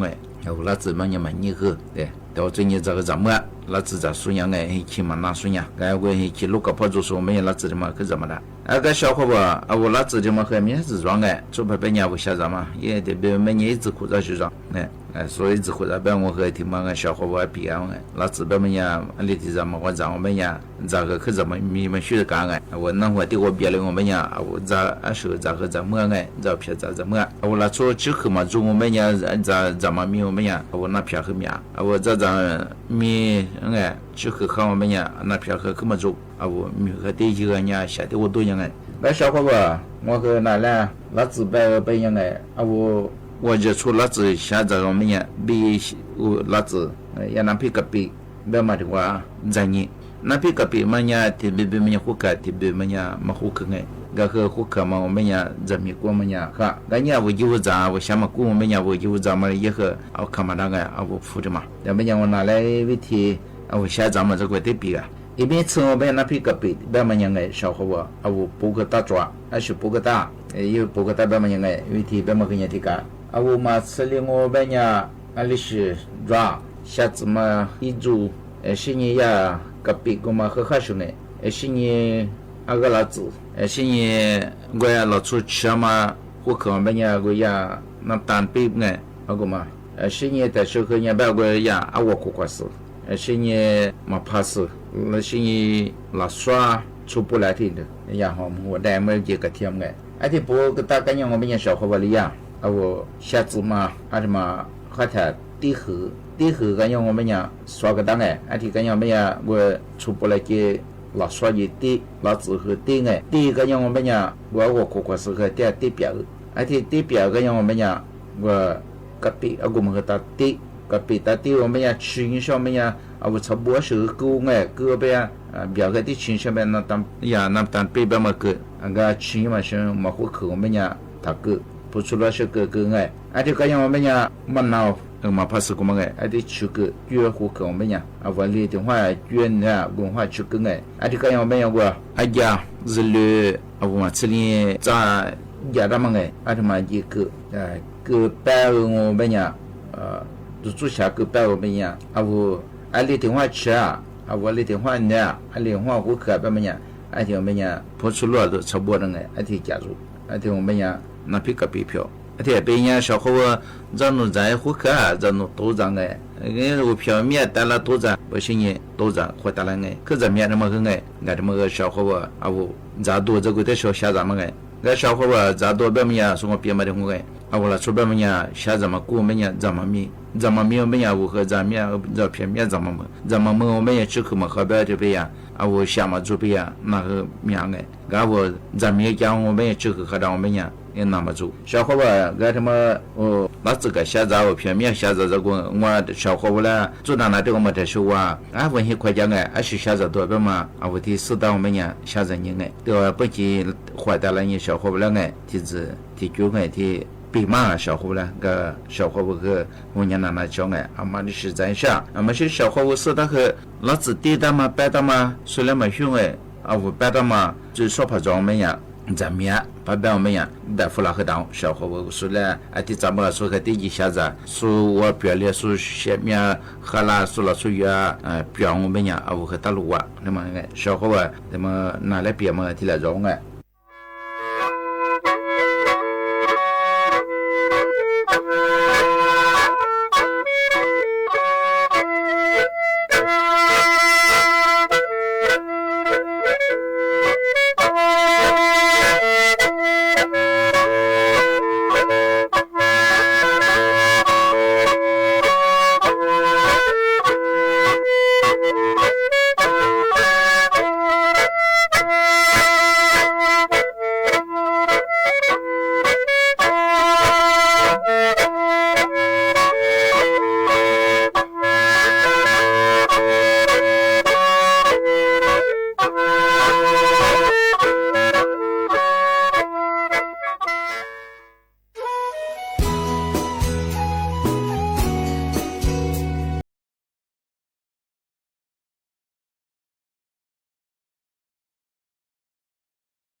mutaji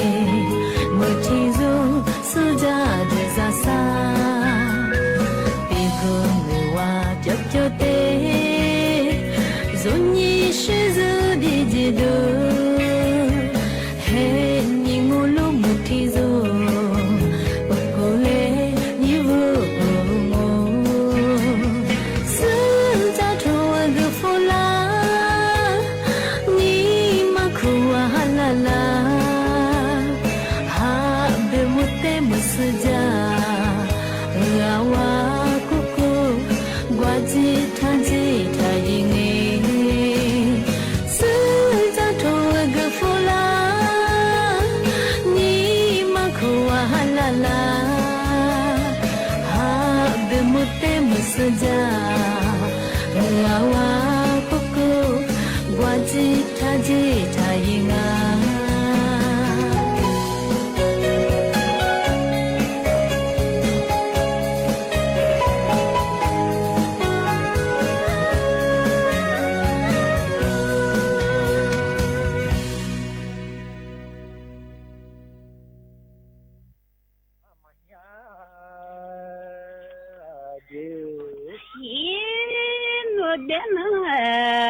Vatima bezazokia yapo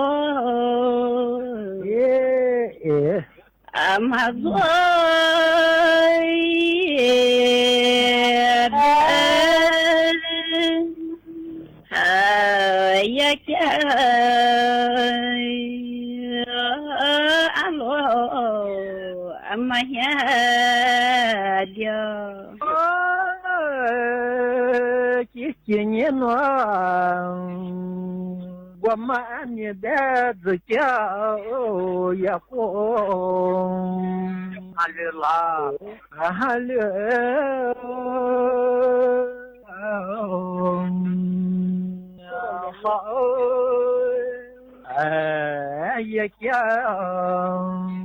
я алло него no dena ani zakia buka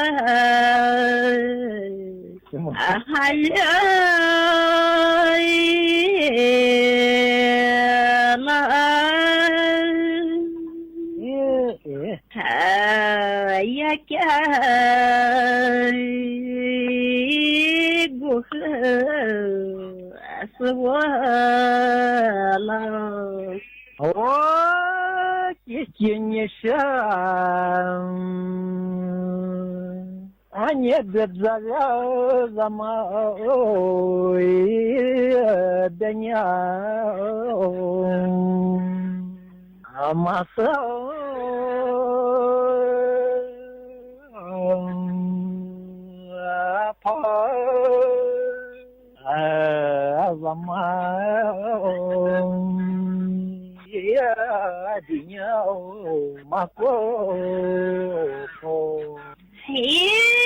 no dena vati zama denya ai mama so zama denya makwa не но кашха закя и гума азата я кя я гума азата no dena ani zakia buma zata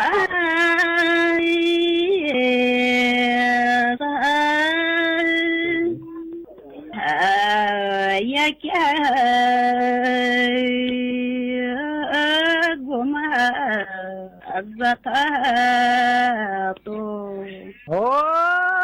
кисенеша 这时候默默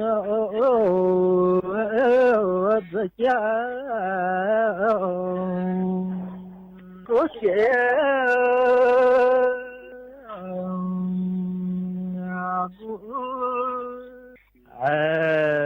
两种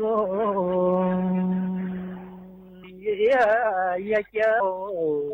世界你说我的你自家不天我两个撒家不天呢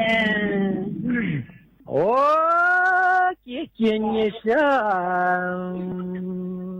天马娘你是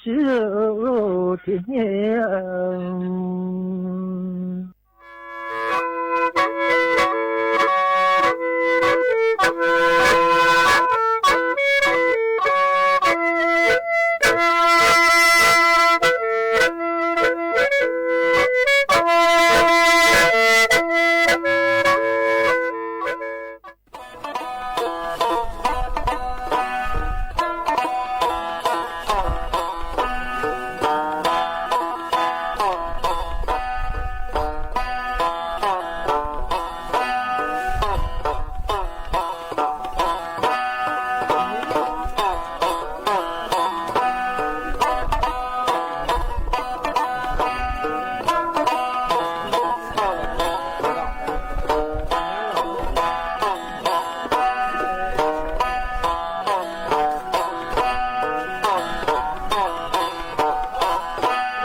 ที่นี่สถานีวิทยุกระจายเสียงแห่งประเทศไทยต่อไปเสนอข่าวซึ่งมีหัวข้อข่าวดังนี้นายกรัฐมนตรีระบุยังไม่มีนโยบายการเปิดด่านชายแดนไทยกัมพูชาเนื่องจากต้องมีกระบวนการที่จะนำไปสู่การบรรลุข้อตกลงร่วมกันอีกหลายประเด็นที่ประชุมคณะอนุกรรมการอำนวยการด้านบริหารจัดการทรัพยากรน้ำได้คงการระบายน้ำจากเขื่อนเจ้าพระยาไม่เกิน 2,000 ลูกบาศก์เมตรต่อวินาทีเพื่อลดผลกระทบต่อพื้นที่ท้ายเขื่อนผู้นำสหรัฐระบุสหรัฐจะเริ่มดำเนินมาตรการคว่ำบาตรด้านพลังงานครั้งใหญ่กับรัสเซียหากบรรดาประเทศสมาชิกนาโตยุติการซื้อน้ำมันจากรัสเซียการแข่งขันกรีฑาชิงแชมป์โลก 2025 ที่กรุงโตเกียวประเทศญี่ปุ่น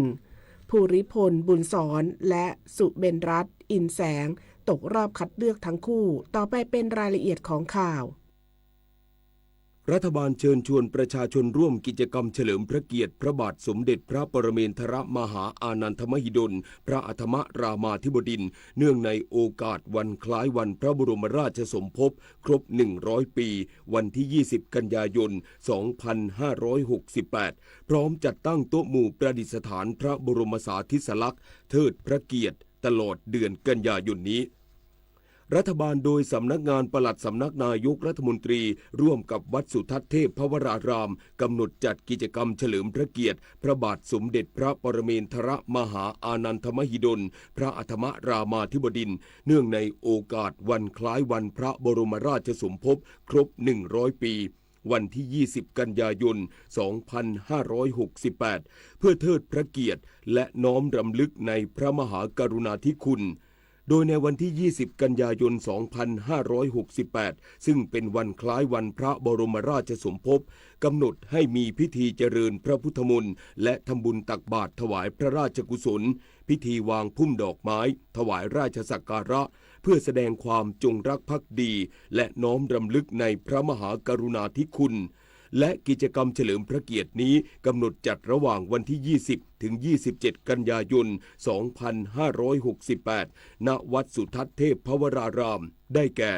นิทรรศการเฉลิมพระเกียรติถ่ายทอดพระราชประวัติและพระราชกรณียกิจ การแสดงเฉลิมพระเกียรติ การสาธิตมรดกภูมิปัญญาวัฒนธรรม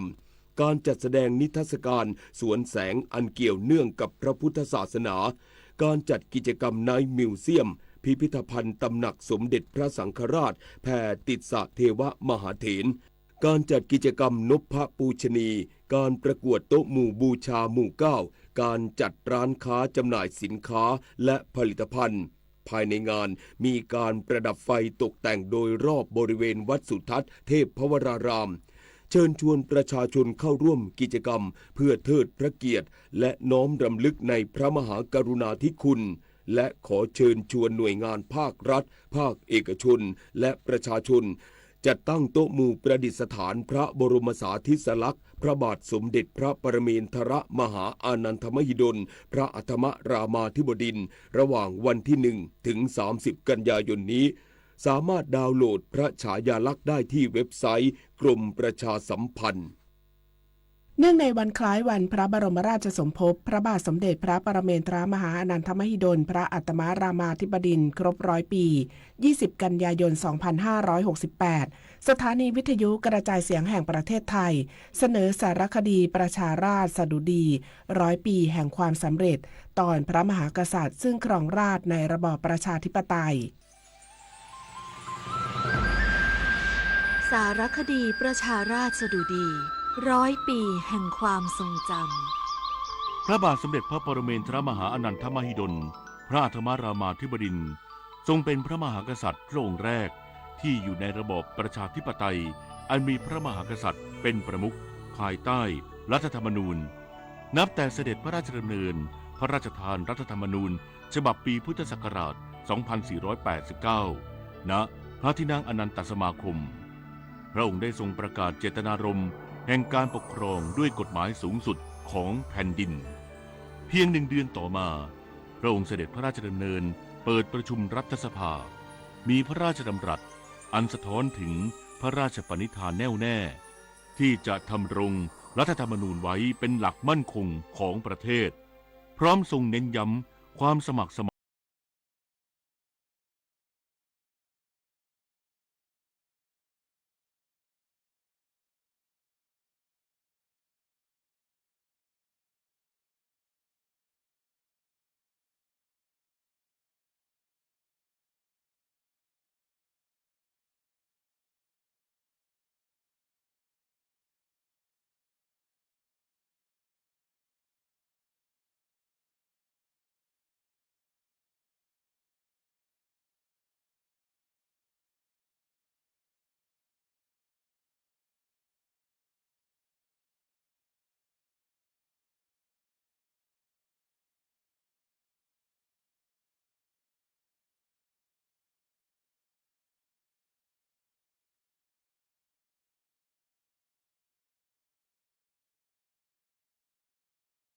ความร่มเย็นเป็นสุขของบ้านเมืองอย่างแท้จริง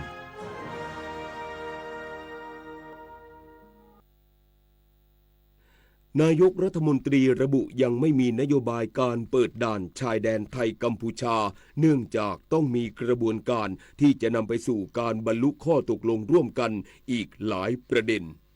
นายอนุทินชาญวิรากูลนายกรัฐมนตรีกล่าวถึงประเด็นการเปิดปิดด่านชายแดนไทยกัมพูชาว่ารัฐบาลรับฟังเสียงของประชาชนซึ่งขณะนี้ยังไม่มีนโยบายในการเปิดด่านเพราะจะต้องมีกระบวนการที่จะนำไปสู่การบรรลุข้อตกลงร่วมกันในอีกหลายประเด็นซึ่งขณะนี้กระบวนการทำงานทั้งการทหารการเจรจาจะต้องดำเนินไปพร้อมกันสิ่งที่สำคัญคือต้องเกิดความปลอดภัยในทุกมิติเพื่อสร้างความมั่นใจให้เกิดขึ้นกับประชาชนและประเทศซึ่งเรื่องนี้ก็จะเป็น หนึ่งในข้อสั่งการที่จะมอบให้กับรัฐมนตรีว่าการกระทรวงกลาโหมในรัฐบาลชุดใหม่นี้อย่างไรก็ตามการเปิดด่านชายแดนไทยกัมพูชาจะเกิดขึ้นอย่างแน่นอนเพราะทั้งสองประเทศจะมีข้อพิพาทเช่นนี้ไปตลอดไม่ได้ดังนั้นการดำเนินการทางการทูตและการทหารจึงมีความสำคัญที่จะต้องดำเนินการควบคู่กันไป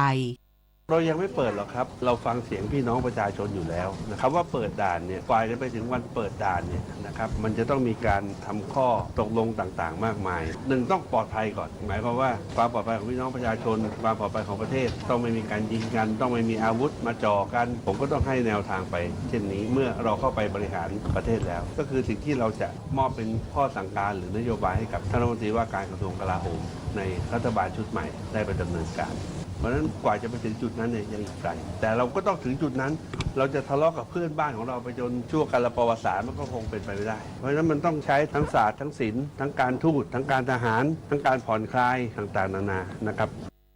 สำหรับประเด็นว่าจะมีโอกาสได้เห็นนายกรัฐมนตรีของไทยและนายกรัฐมนตรีของกัมพูชาได้พบกันหรือไม่นั้นนายอนุทินชาญวิรากูลระบุว่าการพบกันไม่ได้หมายถึงเป็นการที่จะยอมกันหรือไม่ยอมกันแต่เชื่อว่าการพบกันจะทำให้บรรยากาศหลายอย่างดีขึ้นและอาจนำไปสู่การหาข้อสรุปบางอย่างได้พร้อมย้ำว่าในฐานะนายกรัฐมนตรีของไทยจะไม่ยอมให้ประเทศไทยเสียเปรียบและเสียดินแดนอย่างเด็ดขาดเพื่อรักษาประโยชน์ของประชาชนคนไทยเป็นสำคัญพนิษฐ์นาฏ ขวัญแสนสุขรายงานนายกรัฐมนตรีเตรียมจัดร่างนโยบายรัฐบาลแถลงต่อรัฐสภาโดยเน้นการแก้ปัญหาชายแดนไทยกัมพูชาการทำประชามติและแก้ปัญหาปากท้องของประชาชนนายอนุทินชาญวีรกูลนายกรัฐมนตรีในฐานะหัวหน้าพรรคภูมิใจไทยเปิดเผยว่าวันนี้ได้มีการหารือถึงแนวทางเพื่อเตรียมการจัดทำร่างนโยบายรัฐบาลจะแถลงต่อที่ประชุมรัฐสภาร่วมกับแกนนำพรรคและว่าที่รัฐมนตรีสรรหาจากบุคคลภายนอกเพื่อให้เป็นไปตามข้อตกลงทางการเมืองที่ได้ลงนามไว้กับพรรคประชาชนในการยุบสภาภายใน4 เดือนหลังจากการแถลงนโยบายของรัฐบาลต่อรัฐสภาซึ่งจะเป็นการเตรียมความพร้อมในการทำงานของรัฐบาลที่จะสามารถทำงานได้ทันทีนอกจากนี้ยังได้จัดทำหนังสือไปยังประธานสภาในการขอเปิดประชุมสภาผู้แทนราษฎรและวุฒิสภาเพื่อให้รัฐบาลแถลงนโยบายต่อทั้ง2สภาพร้อมกันโดยเฉพาะได้เตรียมดำเนินการนโยบายเร่งด่วนไว้แล้วเช่นการแก้ไขปัญหาชายแดนไทยกัมพูชาการทำประชามติเพื่อแก้รัฐธรรมนูญและการแก้ไขปัญหาปากท้องของประชาชนเป็นการประชุมเพื่อจัดทำร่างนโยบายของรัฐบาลอย่าลืมว่าใน MOA เนี่ยการยุบสภาเนี่ยก็คือ4 เดือนหลังจากแถลงนโยบายเพราะฉะนั้นเราก็ต้องการให้ทุกอย่างดำเนินไปด้วยความรวดเร็วเราก็ทำนโยบายเตรียมพร้อมไว้ทันทีแล้วก็ทำหนังสือขอให้ทางท่านประธานรัฐสภาได้ทำการเปิดประชุมการแถลงนโยบายก็คงต้องแถลงต่อ2 สภาพร้อมกันจะได้ทำงานได้เลยก็เตรียมไว้หมดแล้วส่วนใหญ่ก็จะเป็นเรื่องที่ได้พูดเอาไว้นะครับว่าเรื่องการแก้ไขสถานการณ์ไทยกัมพูชาการทำประชามตินะครับเพื่อนำไปสู่การแก้ไขรัฐธรรมนูญเรื่องของปัญหาปากท้องพี่น้องประชาชน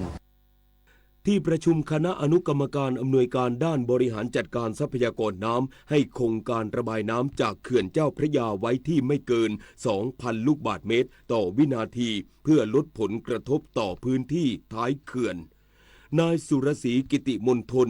เลขาธิการสำนักงานทรัพยากรน้ำแห่งชาติหรือสธนช.กล่าวว่า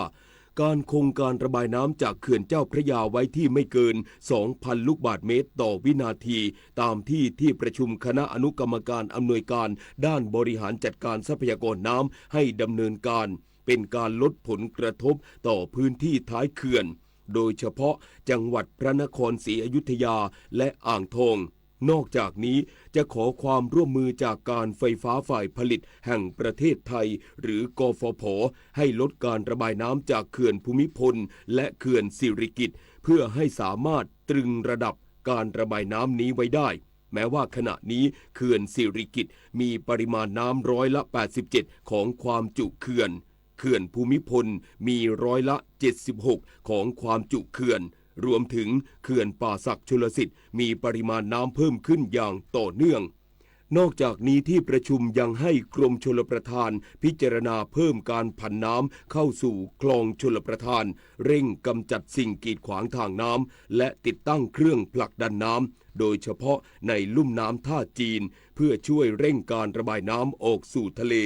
แต่หากมีความจำเป็นต้องเพิ่มการระบายน้ำจากเขื่อนเจ้าพระยามากกว่า 2,000 ลูกบาศก์เมตรต่อวินาทีจะต้องแจ้งเตือนประชาชนล่วงหน้าเป็นเวลา 3 วัน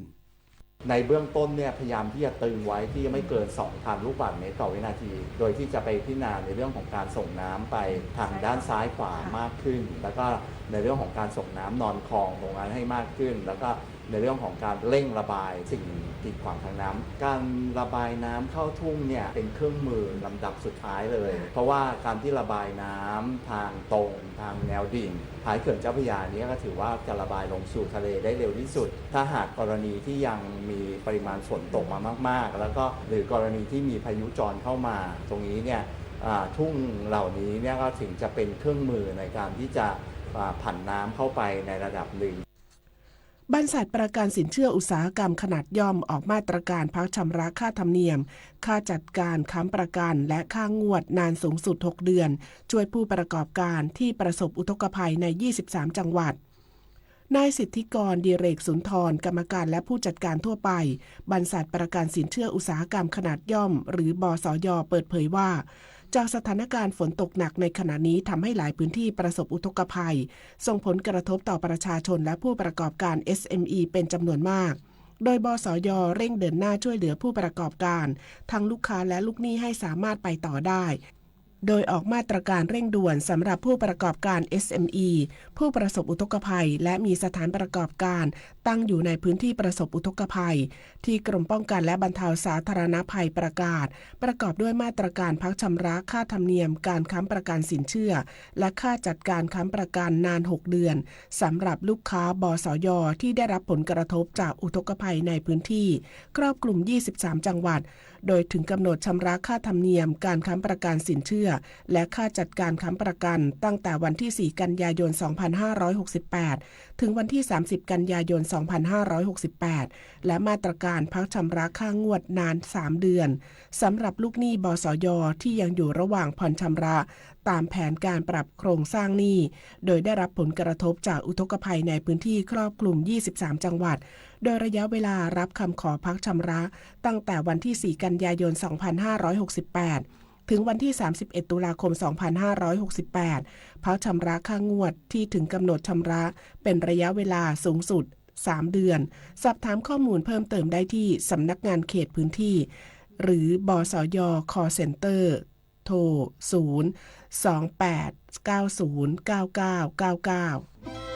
เนื่องในโอกาสวันคล้ายวันพระบรมราชสมภพครบ100 ปีพระบาทสมเด็จพระปรเมนทรมหาอนันทมหิดลพระอัฐมารามาธิบดินทร์รัฐบาลโดยสำนักงานปลัดสำนักนายกรัฐมนตรีร่วมกับวัดสุทัศน์เทพวรารามจัดพิธีเจริญพระพุทธมนต์ทำบุญตักบาตรและพิธีวางพุ่มดอกไม้ถวายราชสักการะในวันเสาร์ที่20กันยายนนี้ณวัดสุทัศน์เทพวรารามพร้อมกิจกรรมเฉลิมพระเกียรติระหว่างวันที่20ถึง27กันยายนเพื่อร่วมเทิดพระเกียรติและน้อมรำลึกในพระมหากรุณาธิคุณการกลับมาของการแสดงโขนมูลนิธิส่งเสริมศิลปาชีพจากวรรณกรรมเรื่องรามเกียรติ์ตอนสัตยาภาลีวานอนผู้กล้าหาญจะเกิดอะไรขึ้นกับพวกเขาสู่การแสดงโขนสุดยิ่งใหญ่โดยมูลนิธิส่งเสริมศิลปาชีพวันที่6พฤศจิกายนถึง8ธันวาคม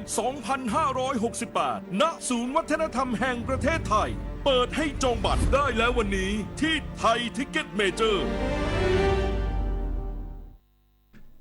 7:16 นาทีต่อไปรับฟังข่าวต่างประเทศประธานาธิบดีโดนัลด์ทรัมป์ผู้นำสหรัฐเปิดเผยผ่านแพลตฟอร์มโซเชียลมีเดีย Truth Social เมื่อวันที่13กันยายนที่ผ่านมาตามเวลาท้องถิ่นที่ระบุว่า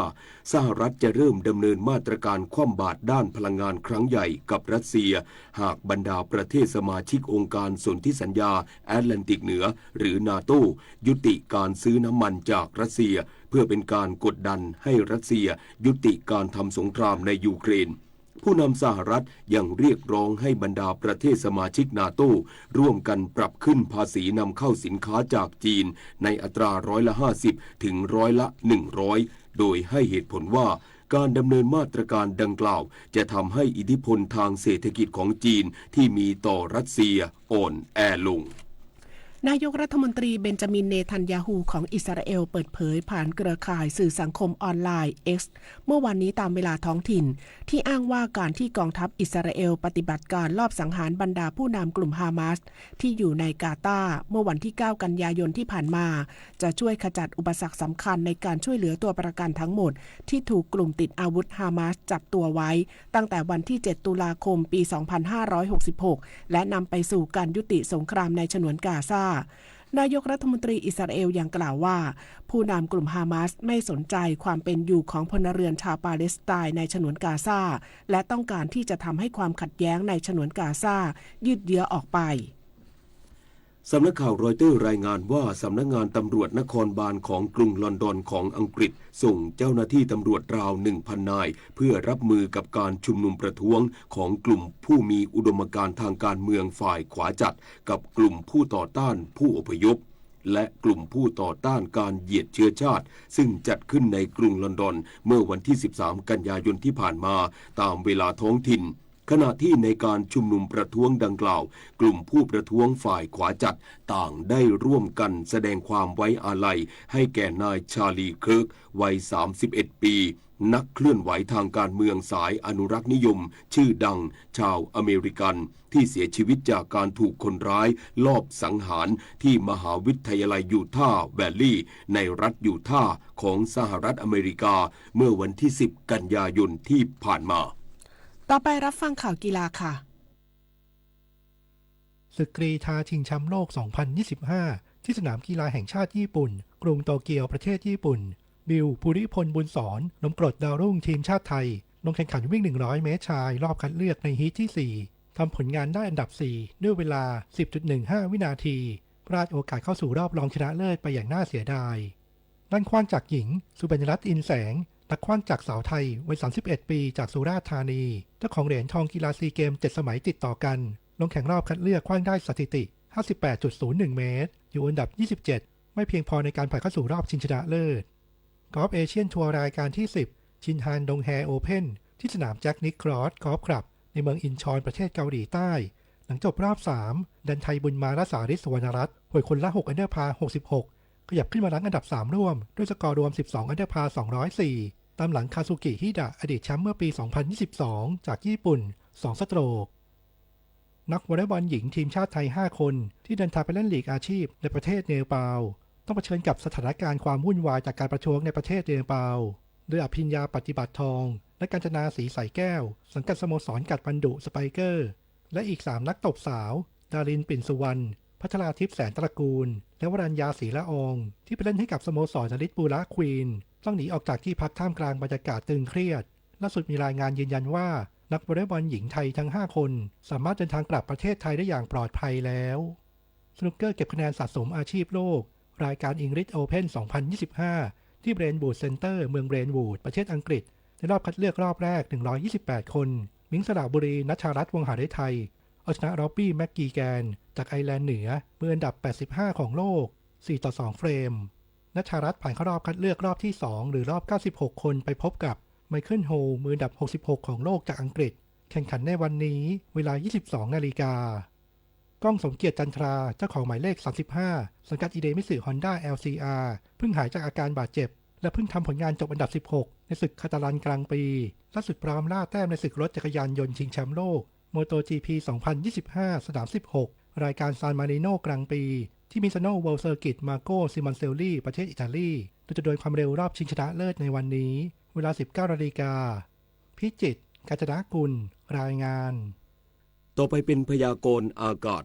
กรมอุตุนิยมวิทยาพยากรณ์อากาศ 24 ชั่วโมงข้างหน้าภาคใต้มีฝนเพิ่มขึ้นและมีฝนตกหนักมากบางพื้นที่เนื่องจากมีแนวพัดสอบของลมตะวันตกเฉียงเหนือและลมตะวันออกเฉียงเหนือพัดปกคลุมส่วนประเทศไทยตอนบนยังคงมีฝนฟ้าคะนองและมีฝนตกหนักบางแห่งในภาคกลางรวมทั้งกรุงเทพมหานครและปริมณฑลภาคตะวันออกเนื่องจากร่องมรสุมพาดผ่านภาคเหนือตอนล่างภาคกลางภาคตะวันออกและภาคตะวันออกเฉียงเหนือตอนล่าง ประกอบกับมรสุมตะวันตกเฉียงใต้กำลังปานกลางยังคงพัดปกคลุมทะเลอันดามันภาคใต้และอ่าวไทยขอให้ประชาชนในบริเวณดังกล่าวระวังอันตรายจากฝนตกหนักถึงหนักมากและฝนที่ตกสะสมซึ่งอาจทำให้เกิดน้ำท่วมฉับพลันและน้ำป่าไหลหลากโดยเฉพาะพื้นที่ลาดเชิงเขาใกล้ทางน้ำไหลผ่านและพื้นที่ลุ่มพยากรณ์อากาศตั้งแต่เช้าวันนี้จนถึงเช้าวันพรุ่งนี้ภาคเหนือมีฝนฟ้าคะนอง60%ของพื้นที่ส่วนมากบริเวณจังหวัดแม่ฮ่องสอนเชียงใหม่เชียงรายลำพูนลำปางตากพิษณุโลกพิจิตรและเพชรบูรณ์ภาคตะวันออกเฉียงเหนือมีฝนฟ้าคะนอง60%ของพื้นที่ส่วนมากบริเวณจังหวัดเลยบึงกาฬสกลนครนครพนมชัยภูมิขอนแก่นบุรีรัมย์สุรินทร์ศรีสะเกษและอุบลราชธานีภาคกลางมีฝนฟ้าคะนอง60%ของพื้นที่และมีฝนตกหนักบางแห่งบริเวณจังหวัดลพบุรีสระบุรีพระนครศรีอยุธยากาญจนบุรีราชบุรีนครปฐมสมุทรสาครและสมุทรสงครามภาคตะวันออกมีฝนฟ้าคะนอง70%ของพื้นที่และมีฝนตกหนักบางแห่งบริเวณจังหวัดนครนายกสระแก้วฉะเชิงเทราชลบุรีระยองจันทบุรีและตราดลมแปรปรวนความเร็ว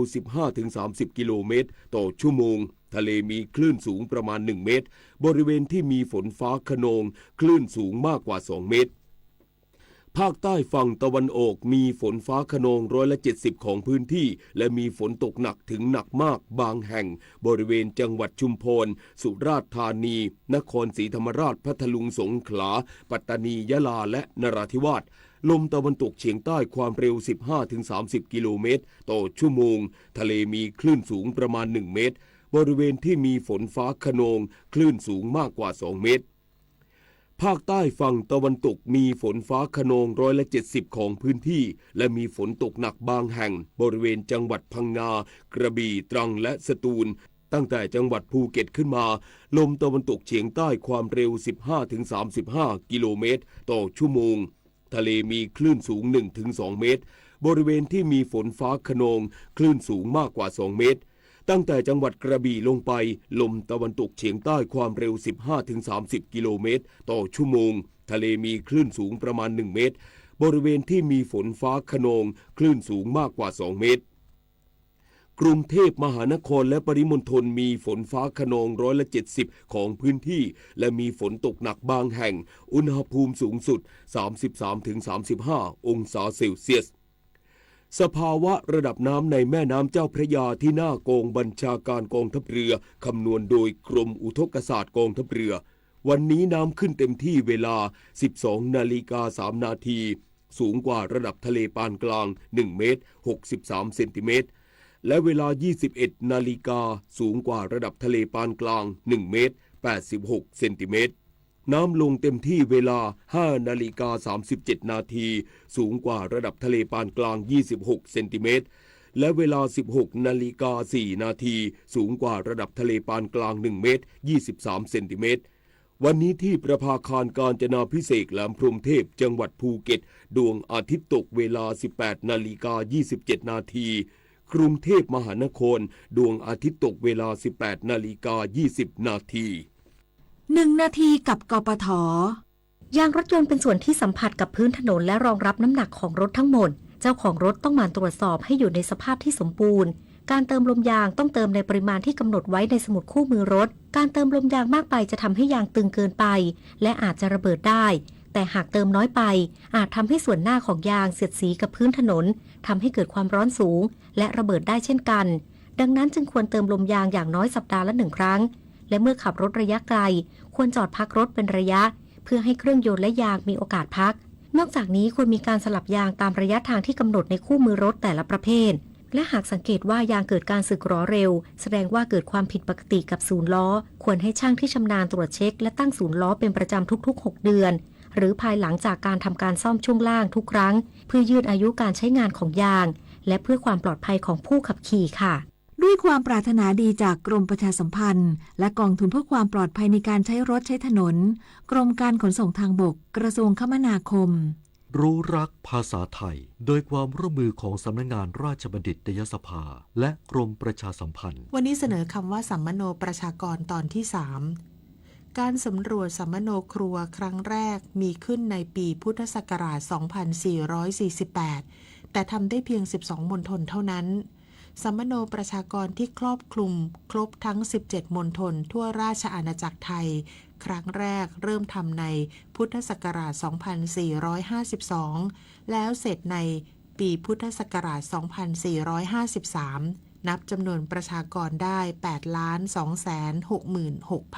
8,266,408 คน จากนั้นประเทศไทยมีการทำสัมมโนประชากรมาเป็นระยะแต่ละครั้งห่างกันประมาณ 10 ปีดำเนินการโดยกระทรวงมหาดไทยและต่อมาดำเนินการโดยสำนักงานสถิติกลางสังกัดสำนักงานสภาพัฒนาเศรษฐกิจและสังคมแห่งชาติผู้มีคำถามการใช้ภาษาไทยสอบถามได้ที่ www.orst.go.th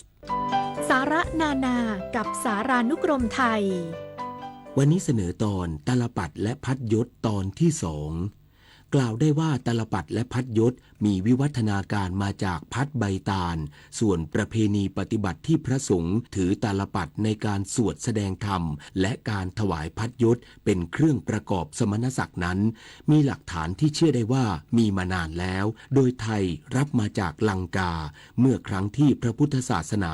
ลัทธิลังกาวงศ์เผยแผ่เข้ามายังดินแดนไทยก่อนสมัยสุโขทัยและได้รับความเลื่อมใสศรัทธาอย่างมากต่อเนื่องเรื่อยมาจนถึงสมัยรัตนโกสินทร์ก็รับเอาประเพณีและพิธีกรรมต่างๆตามที่พระสงฆ์ลัทธิลังกาวงศ์ถือปฏิบัติเข้ามาด้วย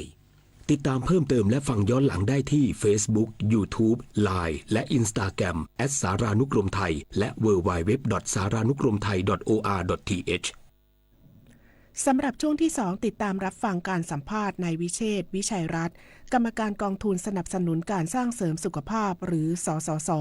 เกี่ยวกับการสานพลังเครือข่ายงดเหล้านำตำบลร่องเคาะจังหวัดลำปางเป็นต้นแบบเปลี่ยนค่านิยมการดื่มมาสร้างระบบนิเวศสังคมที่ปลอดภัยประเทศชาติจะเป็นปึกแผ่นมั่นคงได้ก็ด้วยคนไทยทุกหมู่เหล่าพร้อมเพรียงกันปฏิบัติหน้าที่ของตนโดยมีอุดมคติและจุดมุ่งหมายอย่างเดียวกันคือประโยชน์สุขของทุกคนในชาติพระบรมราโชวาทพระบาทสมเด็จพระเจ้าอยู่หัวกนิกาแก้วใสบรรณาธิการข่าวอรัญญาชมชื่นและบุญมาศรีมาศอ่านภัยแล้งฝนทิ้งช่วงน้ำน้อยไฟป่าและหมอกควันกรมฝนหลวงและการบินเกษตรพร้อมแก้ปัญหาภัยพิบัติให้ประชาชนเดินหน้าปฏิบัติการสร้างสายฝนเติมน้ำในเขื่อนและอ่างเก็บน้ำสร้างความชุ่มชื้นให้ผืนดินหล่อเลี้ยงไร่นาป่าไม้และทุกครัวเรือนฝนทุกหยดที่ตกลงมาไม่ใช่เพียงน้ำจากฟากฟ้าแต่คือความหวังและความชุ่มชื้นของคนไทยทุกคนชาติศาสนาพระมหากษัตริย์คือรากฐานของความเป็นไทยร่วมกันสืบสานปกป้องและภาคภูมิใจในสถาบันหลักของชาติเพราะความมั่นคงของแผ่นดินเริ่มต้นจากหัวใจของเราทุกคนรักชาติรักษาศาสนาเทิดทูนสถาบันพระมหากษัตริย์รวมพลังความรักสร้างชาติให้ยั่งยืนกลับมารับฟังข่าวในช่วงที่ 2 ครับท่านผู้ฟังครับสำนักงานกองทุนสนับสนุนการสร้างเสริมสุขภาพหรือสสส.สานพลังเครือข่ายงดเหล้าชูต่อร่องเคาะจังหวัดลำปางต้นแบบสร้างระบบนิเวศสังคมปลอดภัยยกระดับจากเปลี่ยนค่านิยมการดื่มเพิ่มปรับสภาพแวดล้อมพร้อมเปลี่ยนพฤติกรรมแบบครบวงจรซึ่งสามารถปลูกฝังแนวคิดตั้งแต่วัยเด็กและสร้างชุมชนสุขทุกด้านอย่างยั่งยืนได้อย่างไรรับฟังรายละเอียดเรื่องนี้จากนายวิเชษฐ์พิชัยรัตน์กรรมการกองทุนสนับสนุนการสร้างเสริมสุขภาพหรือสสส.สัมภาษณ์โดยนันนภัทรแสนตุ้มค่ะขอบคุณค่ะและตอนนี้นะคะเราก็อยู่ในสายกับท่านกรรมการกองทุนสนับสนุนการสร้างเสริมสุขภาพหรือสสส.แล้วนะคะสวัสดีค่ะคุณวิเชษฐ์ค่ะครับสวัสดีครับคุณนันทภัทรครับค่ะคุณวิเชษฐ์คะงานประชาคมงดเหล้ามีที่มาที่ไปมีความสำคัญอย่างไรคะครับ ก็ประชาคมงดเหล้านี่ถือว่าเป็นงานที่สสส.นั้นให้ความสำคัญกับการทำงานกับภาคประชาสังคมในพื้นที่นะครับก็คือเริ่มจากงานเล็กๆในชุมชนจุดประสงค์ก็คือช่วยกันลดการดื่มแอลกอฮอล์ซึ่งมีผลกระทบต่อสุขภาพครอบครัวและก็สังคมนะแล้วก็ให้มีการรวมตัวกันเป็นประชาคมนะครับเพื่อจะได้พูดคุยกันแลกเปลี่ยนความรู้และก็กำหนดกติกาชุมชนร่วมกันนะครับเช่นงานบุญงานศพปลอดเหล้าเหล่านี้เป็นต้นนี่เป็นตัวอย่างนะครับแล้วก็อย่างกรณีของที่ตำบลร่องค้อจังหวัดลำปางเนี่ยถือว่าเป็นจุดที่น่าสนใจเพราะเมื่อก่อนเนี่ยที่นี่เนี่ยมีโรงงานผลิตเหล้าเถื่อนเยอะนะครับแล้วก็คนก็ดื่มกันเป็นปกติเลยในชุมชนแต่ทีนี้พอมันเกิดปัญหาสุขภาพเกิดอุบัติเหตุมีปัญหาครอบครัวแตกแยกชาวบ้านก็เลยเริ่มมาคุยกันนะครับแล้วก็เริ่มกำหนดกติกาชุมชนว่าจะทำยังไงที่จะทำให้มันปลอดจากเหล้าแล้วก็ทำให้ผลกระทบที่เกิดจากการความรุนแรงจากการดื่มเหล้าเนี่ยมันลดน้อยลงนะครับที่สำคัญก็คือเรื่องนี้มันเป็นเรื่องของการที่ชุมชนได้ลุกขึ้นมานะครับรวมพลังกันแล้วสสส.ก็เข้าไปหนุนเสริมนะครับทั้งการสื่อสารรณรงค์ในช่วงเข้าพรรษากันให้ความรู้ทำให้งานงดเหล้าเนี่ยเป็นค่านิยมใหม่ในสังคมเนี่ยนะครับอันนั้นก็คือที่มาครับค่ะทีนี้สสส.เองเนี่ยค่ะได้เข้าไปสนับสนุนขับเคลื่อนงานของประชาคมงดเหล้าจังหวัดลำปางมาตั้งแต่เมื่อไหร่คะเรามีการใช้มาตรการอะไรบ้างจริงๆก็เริ่มมานานนะครับตั้งแต่ปี 2553 แล้วก็ทำต่อเนื่องมาถึงปัจจุบันนะครับก็คือที่สำคัญก็คือไม่ใช่ทำปีต่อปีแต่ว่าต้องทำเป็นระบบเพราะฉะนั้นมันต้องจำเป็นต้องใช้ความรู้ใช้เครือข่ายในการขับเคลื่อนแล้วก็ทำเรื่องนโยบายของชุมชนไปพร้อมๆกันนะอย่างที่ร่องเคราะห์เนี่ยนะอำเภอวังเหนือจังหวัดลำปางเนี่ยก็ทำหลายเรื่องนะครับอย่างที่เล่าให้ฟังแล้วงานบุญงานศพปลอดเหล้าแล้วก็ยังมีการทำงานอีกด้านหนึ่งที่น่าสนใจก็คือเรื่องของการที่จะทำให้ร้านค้าชุมชนเนี่ยเป็นร้านค้าสีขาวกว่า30ร้านที่ไม่ขายเหล้านะครับและยังมีการไปทำงานกับโรงเรียนนะมีหลักสูตรในโรงเรียนที่บอกให้เด็กได้รู้เรื่องอันตรายของเหล้าของบุหรี่นะแล้วก็ขณะเดียวกันเราก็ทำเรื่องครอบครัวต้นแบบงดเหล้าในชุมชนนะครับกว่า70ครอบครัวนะครับแล้วก็ผลการงานก็ถือว่าได้ผลทีเดียวนะครับทำให้มีการเปลี่ยนแปลงค่านิยมและพฤติกรรมในชุมชนได้จริงนะแล้วก็งดเหล้าในช่วงเทศกาลเข้าพรรษาปีนี้เนี่ยมีผู้เข้าร่วมงดเหล้ามากถึง 2,069 คนนะครับมันก็ทำให้ช่วยลดนักดื่มแล้วก็ลดการเจ็บป่วยจากโรคนะต่างๆเช่นโรคตับที่เป็นสาเหตุสำคัญของการดื่มแอลกอฮอล์ได้ด้วยนะครับถือว่าเยอะมากเลยนะคะค่ะทีนี้เรื่องของเครือข่ายที่มาเข้าร่วมการขับเคลื่อนงานของเราด้วยล่ะคะในจังหวัดลำปางนี่มีใครบ้างคะแล้วก็แต่ละเครือข่ายมีบทบาทหน้าที่ยังไงบ้างคะก็มีหลายเครือข่ายหลายองค์กรเลยนะครับอย่างเช่นวัดและพระสงฆ์นะครับวัดและพระสงฆ์เนี่ยก็จะทำหน้าที่ในการสื่อสารธรรมะสอดแทรกไปในการจัดงานที่วัดนะครับไม่ว่าจะเป็นงานเรื่องงานเหล้างดเหล้าในงานบุญนะครับหรือว่าเรื่องของการที่มีพระสงฆ์ไปสอนธรรมะนะครับก็จะสอดแทรกเนื้อหาต่างๆนะครับแล้วก็ยังมีในส่วนของพระสอนศีลธรรมด้วยนะครับที่จะไปถ่ายทอดความรู้ในเรื่องนี้นอกจากนั้นก็จะมีโรงเรียนและก็ครูนะครับซึ่งโรงเรียนและครูก็สำคัญเพราะว่าอยู่ใกล้ๆเด็กนะครับก็จะบูรณาการหลักสูตรนะครับมีการใส่เรื่องปัจจัยเสี่ยงสร้างภูมิคุ้มกันให้กับเด็กและเยาวชนในเรื่องเหล้าเรื่องบุหรี่ไฟฟ้าเหล่านี้เนี่ยนะครับ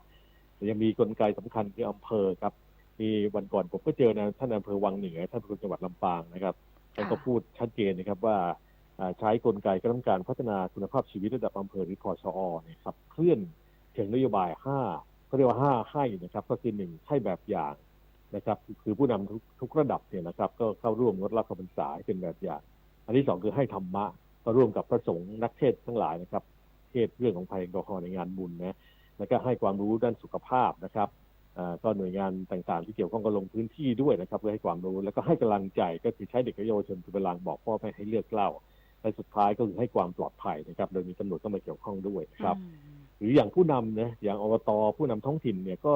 มีการออกกฎระเบียบชุมชนตั้งกติกาให้ทุกฝ่ายยอมรับนะเช่นถ้าเลี้ยงเหล้าในงานศพจะโดนปรับนะหรือว่าอย่างตำรวจและอสม.เนี่ยก็มาช่วยดูแลเรื่องความปลอดภัยแล้วก็มาสนับสนุนการดำเนินงานด้วยนะครับ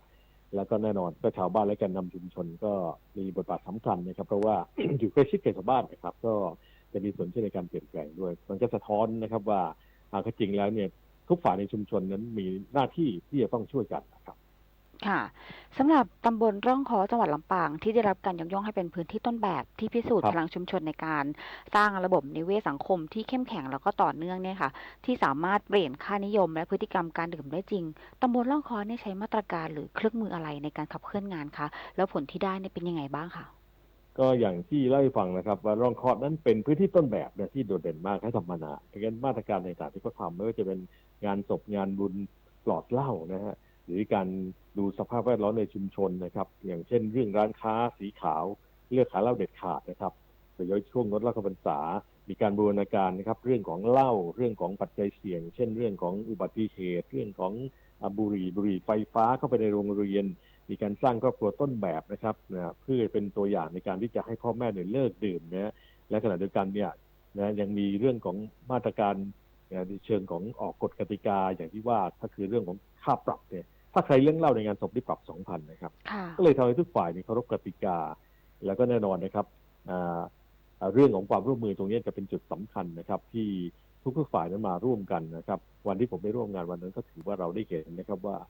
ไม่ว่าจะเป็นตัวอำเภอเองท่านอำเภอก็ลงมาด้วยตัวเองนะครับมีทางอบตนี่ก็รองนายกอบตก็มาร่วมงานด้วยตัวเองเช่นเดียวกันนะครับผู้ในการโรงเรียนแล้วก็ซึ่งเจ้าอาวาสเจ้าคณะตำบลก็มาร่วมงานด้วยมันก็สะท้อนให้เห็นว่าทุกฝ่ายต้องร่วมมือกันนะครับค่ะสุดท้ายนี้นะคะสสสมีการขยายผลมาตรการในการขับเคลื่อนงานด้านของการงดเหล้าเนี่ยค่ะไปยังพื้นที่ใดบ้างคะแล้วก็มีแนวทางการดำเนินการอย่างไรบ้างคะถ้าดูจากเฉพาะที่อำเภอวังเหนือจังหวัดลำปางเนี่ยสสนี่ก็นำผลสำเร็จของตำบลร่องค้อนะครับขยายไปยังตำบลทุ่งหัวนะครับแล้วก็ยกระดับไปทั้งอำเภอวังเหนือเลยโดยใช้กลไกพชอนะครับคือกลไกคณะกรรมการพัฒนาคุณภาพชีวิตเนี่ยเป็นตัวขับเคลื่อนนะฮะและในส่วนของระดับจังหวัดเนี่ยลำปางก็มีการลงนาม MOU นะครับเพื่อให้ทุกอำเภอของจังหวัดลำปางอย่างน้อยนะครับ1 ตำบลเนี่ยจะต้องมี1 ตำบลมีงานศพปลอดเหล้านะครับเป็นต้นแบบแล้วก็ยังขยายผลไปถึง8 อำเภอของจังหวัดลำปางด้วยนะครับและแน่นอนเนี่ยสสเองก็ไม่ได้หวังผลเฉพาะจังหวัดลำปางนะครับเพราะว่าเรามีสคลภาคนะครับสำนักงานเครือข่ายองค์กรงดเหล้าเนี่ยนะครับก็จะมีตัวแทนกับภาคเหนือตอนบนด้วยนะครับก็คงจะต้องมีการขยายผลนะครับไปยังภาคเหนือตอนบนนะแล้วก็ขณะเดียวกันเนี่ยถ้าแบบอย่างนี้เป็นแบบอย่างที่ดีก็อาจจะใช้ตัวอย่างเนี่ยไปทำในภาคต่างๆซึ่งก็มีสำนักงานสคลภาคต่างๆอยู่แล้วด้วยนะครับเพราะฉะนั้นโดยสรุปก็คือว่าเราก็ต้องทำครบนะครับทั้งระดับต้นน้ำก็คือป้องกันเด็กเยาวชนกลางน้ำก็คือการปรับสภาพแวดล้อมนะครับในชุมชนให้ปลอดเหล้านะครับร้านค้าต่างๆอย่างที่ว่าแล้วก็ปลายน้ำก็คือเรื่องของถ้าหากว่ามีการพูดต้องการที่จะมาเลิกเหล้านะครับหรือว่าลดเหล้าเนี่ยเราก็ช่วยในด้านการบำบัดฟื้นฟูด้วยนะครับนะซึ่งสำคัญที่สุดก็คือถ้าหากว่าชุมชนลุกขึ้นมาจัดการปัญหาของตนเองเนี่ยอันนี้ถือว่าเป็นการเริ่มที่ดีนะครับเนี่ยจากข้างล่างขึ้นไปข้างบนนะไม่ใช่ว่าเป็นเรื่องการท็อปดาวน์หรือสั่งลงมาจากข้างบนนะครับอันนี้ก็จะทำให้การแก้ปัญหาการสร้างเสริมสุขภาวะในชุมชนนะครับแล้วก็ปัญหาสุขภาวะของชุมชนของประชาชนก็ได้รับการแก้ไขจริงๆก็คือจุดสำคัญที่สุดนะผมคิดว่าถ้าจะทำให้การแก้ปัญหาในระดับชุมชนของชาวบ้านมีความเข้มแข็งก็คือว่าชาวบ้านต้องเป็นคนเห็นปัญหาแล้วก็รวมตัวกันค้นหาปัญหาที่เกิดขึ้นในชุมชนเสร็จแล้วก็กำหนดเป็นประเด็นวาระของชุมชนนะครับแล้วก็ประสานงานเชื่อมโยงดึงหน่วยงานทุกฝ่ายที่เกี่ยวข้องมาร่วมกันแก้ปัญหานะครับรวมทั้งกลุ่มเป้าหมายต่างๆไม่ว่าจะเป็นเด็กเยาวชนกลุ่มคนวัยทำงานนะแล้วก็ขณะเดียวกันก็มีผู้สูงอายุนะครับรวมทั้งบุคคลอื่นๆที่คิดว่าน่าจะมีส่วนเกี่ยวข้องในการที่จะแก้ปัญหาในชุมชนได้นะนี่คือจุดสำคัญส่วนสสสนั้นก็เป็นผู้ที่ทำหน้าที่สนับสนุนนะครับในการที่จะไปกระตุ้นนะครับในการที่ไปจุดประกายนะครับให้ผู้คนในชุมชนได้เห็นปัญหาแล้วถ้าขาดสิ่งไหนที่คิดว่าสสสจะช่วยเติมได้ไม่ว่าจะเป็นเรื่ององค์ความรู้เรื่องความรู้ในการสื่อสารนะเรื่องของการจัดการเหล่านี้เนี่ยสสสก็จะมีบทบาทในการไปช่วยเสริมไปช่วยเติมทำให้ทุกอย่างมันสามารถที่จะเดินหน้าไปได้และแก้ไขปัญหาได้ดีที่สุดครับค่ะแล้ววันนี้นะคะก็ต้องขอบคุณนะคะคุณวิเชษฐ์พิชัยรัตน์กรรมการกองทุนสนับสนุนการสร้างเสริมสุขภาพหรือสสสเป็นอย่างสูงนะคะที่มาร่วมพูดคุยกับเราในวันนี้สำหรับวันนี้สวัสดีค่ะสวัสดีครับตอนนี้ปัญหาบุหรี่ไฟฟ้าเข้าถึงง่ายมากและมีรูปแบบที่ดึงดูดใจเด็กๆโดยเฉพาะสารเสพติดเป็นภัยต่อชีวิต บุหรี่ไฟฟ้ามีสารพิษอันตรายต่อสมองที่กำลังพัฒนาของเด็กและเยาวชน อนาคตประเทศชาติจะพัฒนาอย่างมีคุณภาพ ร่วมปกป้องเด็กและเยาวชนจากบุหรี่ไฟฟ้า คนไทยไม่เอาบุหรี่ไฟฟ้า คนไทยไม่เอาบุหรี่ไฟฟ้า คนไทยไม่เอาบุหรี่ไฟฟ้า ท่านผู้ฟังคะในช่วงสร้างบ้านแปลงเมืองโดยคุณวิกรมกรมดิษฐ์วันนี้จะวิเคราะห์เกี่ยวกับปัญหาอุทกภัยที่เกิดขึ้นในช่วงฤดูฝนของทุกปีขอเชิญติดตามรับฟังค่ะ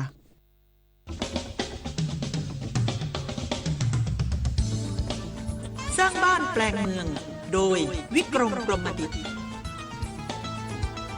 สวัสดีครับแฟนรายการทุกท่านนะครับ วันนี้รายการสร้างบ้านแปลงเมืองนั้นจะมาคุยกันถึงปัญหาของที่เราคุยกันมากี่ปีแล้ว ก็ยังเหมือนเดิมก็คือเรื่องน้ำท่วมวันนี้ผมจะขอคุยเรื่องว่าเมื่อไหร่น้ำจะไม่ท่วมสักทีนะฮะเพราะว่าประเทศไทยของเราวันนี้ถ้าเกิดเรามาดูกี่ปีที่ผ่านมาฝนตกเมื่อไหร่น้ำก็จะท่วมเป็นแบบนี้ทุกปีเลยไม่มีปีไหนน้ำจะไม่ท่วมสาเหตุก็เป็นเพราะว่าในประเทศไทยของเรามีน้ำฝนที่ตกลงมาปีละประมาณเกือบ800,000 ล้านลูกบาศก์เมตรแต่อ่างเก็บน้ำหรือที่เราเรียกกันว่าเขื่อนเพราะมันใหญ่นั้นมันมีแค่ประมาณสัก 10% ของปริมาณน้ำฝนที่ตกลงมาแล้วก็สามารถจะเก็บได้ฉะนั้นวันนี้เราก็คงเข้าใจแล้วครับว่าเวลาหน้าฝนซึ่งฝนตกลงมาเยอะแยะทั้งประเทศ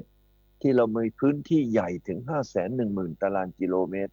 เราจะมีน้ำฝนที่ตกลงมาเกือบ800,000 ล้านลูกบาศก์เมตร800,000 ล้านลูกบาศก์เมตรนี่มันคิดมาจากตัวเลขอะไรก็คือเอาปริมาตรน้ำฝนที่ตกลงมานะครับปีหนึ่งเนี่ยประมาณ1,200 ถึง 1,300 มิลนะฮะต่อฤดูฝนหนึ่งแล้วก็คูณด้วยพื้นที่ 510,000 ตารางกิโลเมตรก็จะได้ปริมาตรน้ำประมาณเกือบ800,000 ล้านลูกบาศก์เมตรวันนี้เวลาฝนตกมาทั้งฤดูฝนเลยคือเกือบ800,000 ล้านแต่เรามีเขื่อนที่สามารถจะเก็บกักน้ำได้เพียง 70,000 นะครับเพียง 70,000 ล้านลูกบาศก์เมตรเท่านั้นเองความหมายก็หมายความว่าเรามีน้ำอีกตั้งเกือบ 90% ไม่มีที่เก็บและน้ำเหล่านั้นเวลาหน้าฝนก็คือจะไหลลงจากที่สูงไปลงไปที่ต่ำอย่างรวดเร็วเมื่อก่อนนู้นยิ่งย้อนหลังไปก็คือเรายังมีป่าเรายังมีอะไรต่อมีอะไรก็แน่นอนตอนนี้ป่าก็ลดน้อยลงนะเราก็ไปทำทางด้านเกษตรทำอะไรต่อมีอะไรฉะนั้นวันนี้ไม่มีอะไรที่จะไปกักเก็บฉะนั้นเวลาหน้าฝนน้ำฝนก็จะไหลลงนะครับไปสู่ที่ราบโดยเฉพาะที่ราบลุ่มของลุ่มแม่น้ำเจ้าพระยาน้ำฝนที่อยู่บนพื้นที่ประมาณสัก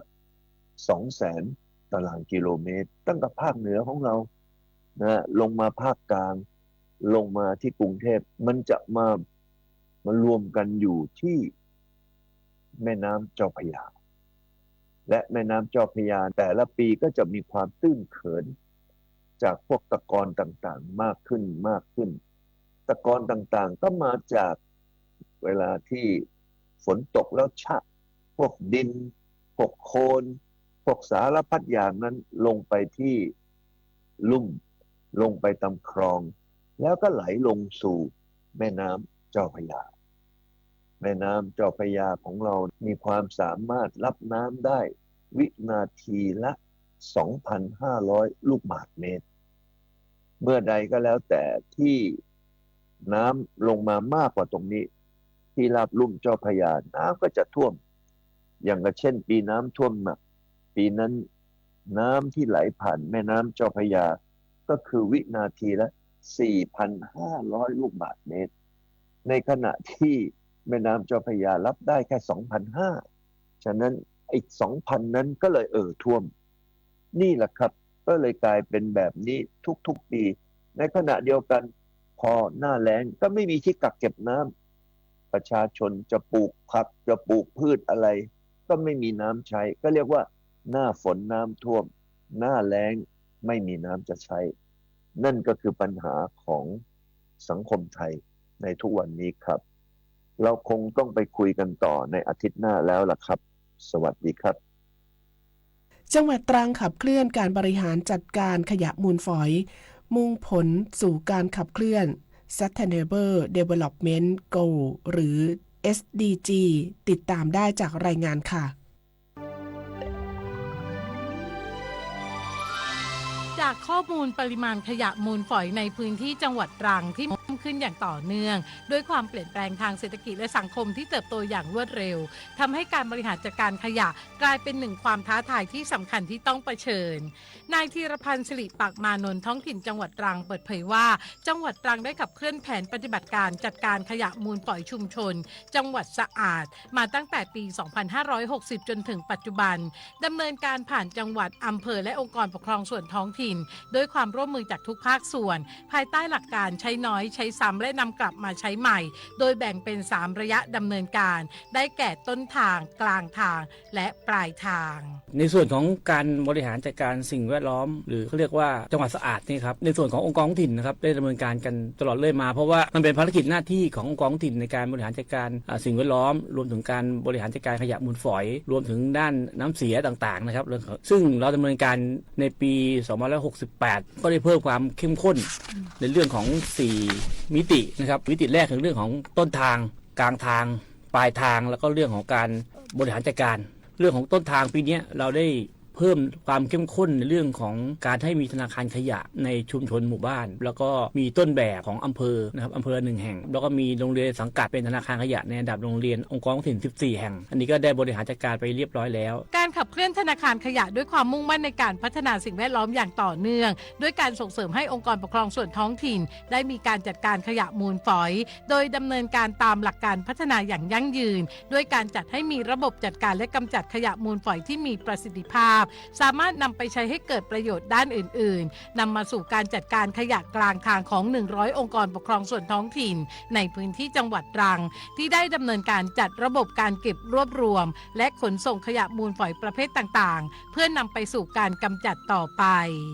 เทศบาลกบฏ.จะเป็นหน้าที่ในการบริหารจัดการขยะต้นทางกับกลางทางเนี่ยเป็นส่วนใหญ่แล้วก็เรามีทั้งหมด65แห่งที่มีการเก็บขนในเมื่อมีการเก็บขนปุ๊บมันก็จะเกิดกลางทางขึ้นทันที65แห่งเนี่ยก็จะไปนำขยะที่เก็บจากบ้านเรือนประชาชนนี่ครับในถังขยะต่างๆเนี่ยนำไปกำจัดตามบ่อในอบต.ในพื้นที่ตอนนี้มีทั้งหมด21แห่งอันนี้คือเป็นขยะกลางทางนะครับส่วนขยะปลายทางตอนนี้เรามีทั้งหมด3กลุ่มคัตเตอร์ก็จะมีคัตเตอร์ของเทศบาลเมืองกันตังเทศบาลนครตังแล้วก็ขององค์การบริหารส่วนจังหวัดอันนี้ก็เป็นกลุ่มคัตเตอร์ใหญ่อันนี้ก็เป็นภาพหลักในส่วนของการบริหารจัดการนั้นณปัจจุบันเนี่ยครับก็เราได้มีการประกวดจังหวัดสะอาดซึ่งจังหวัดตรังเราได้รับรางวัลมา3ปีต่อเนื่องครับทั้งนี้จังหวัดตรังเป็นจังหวัด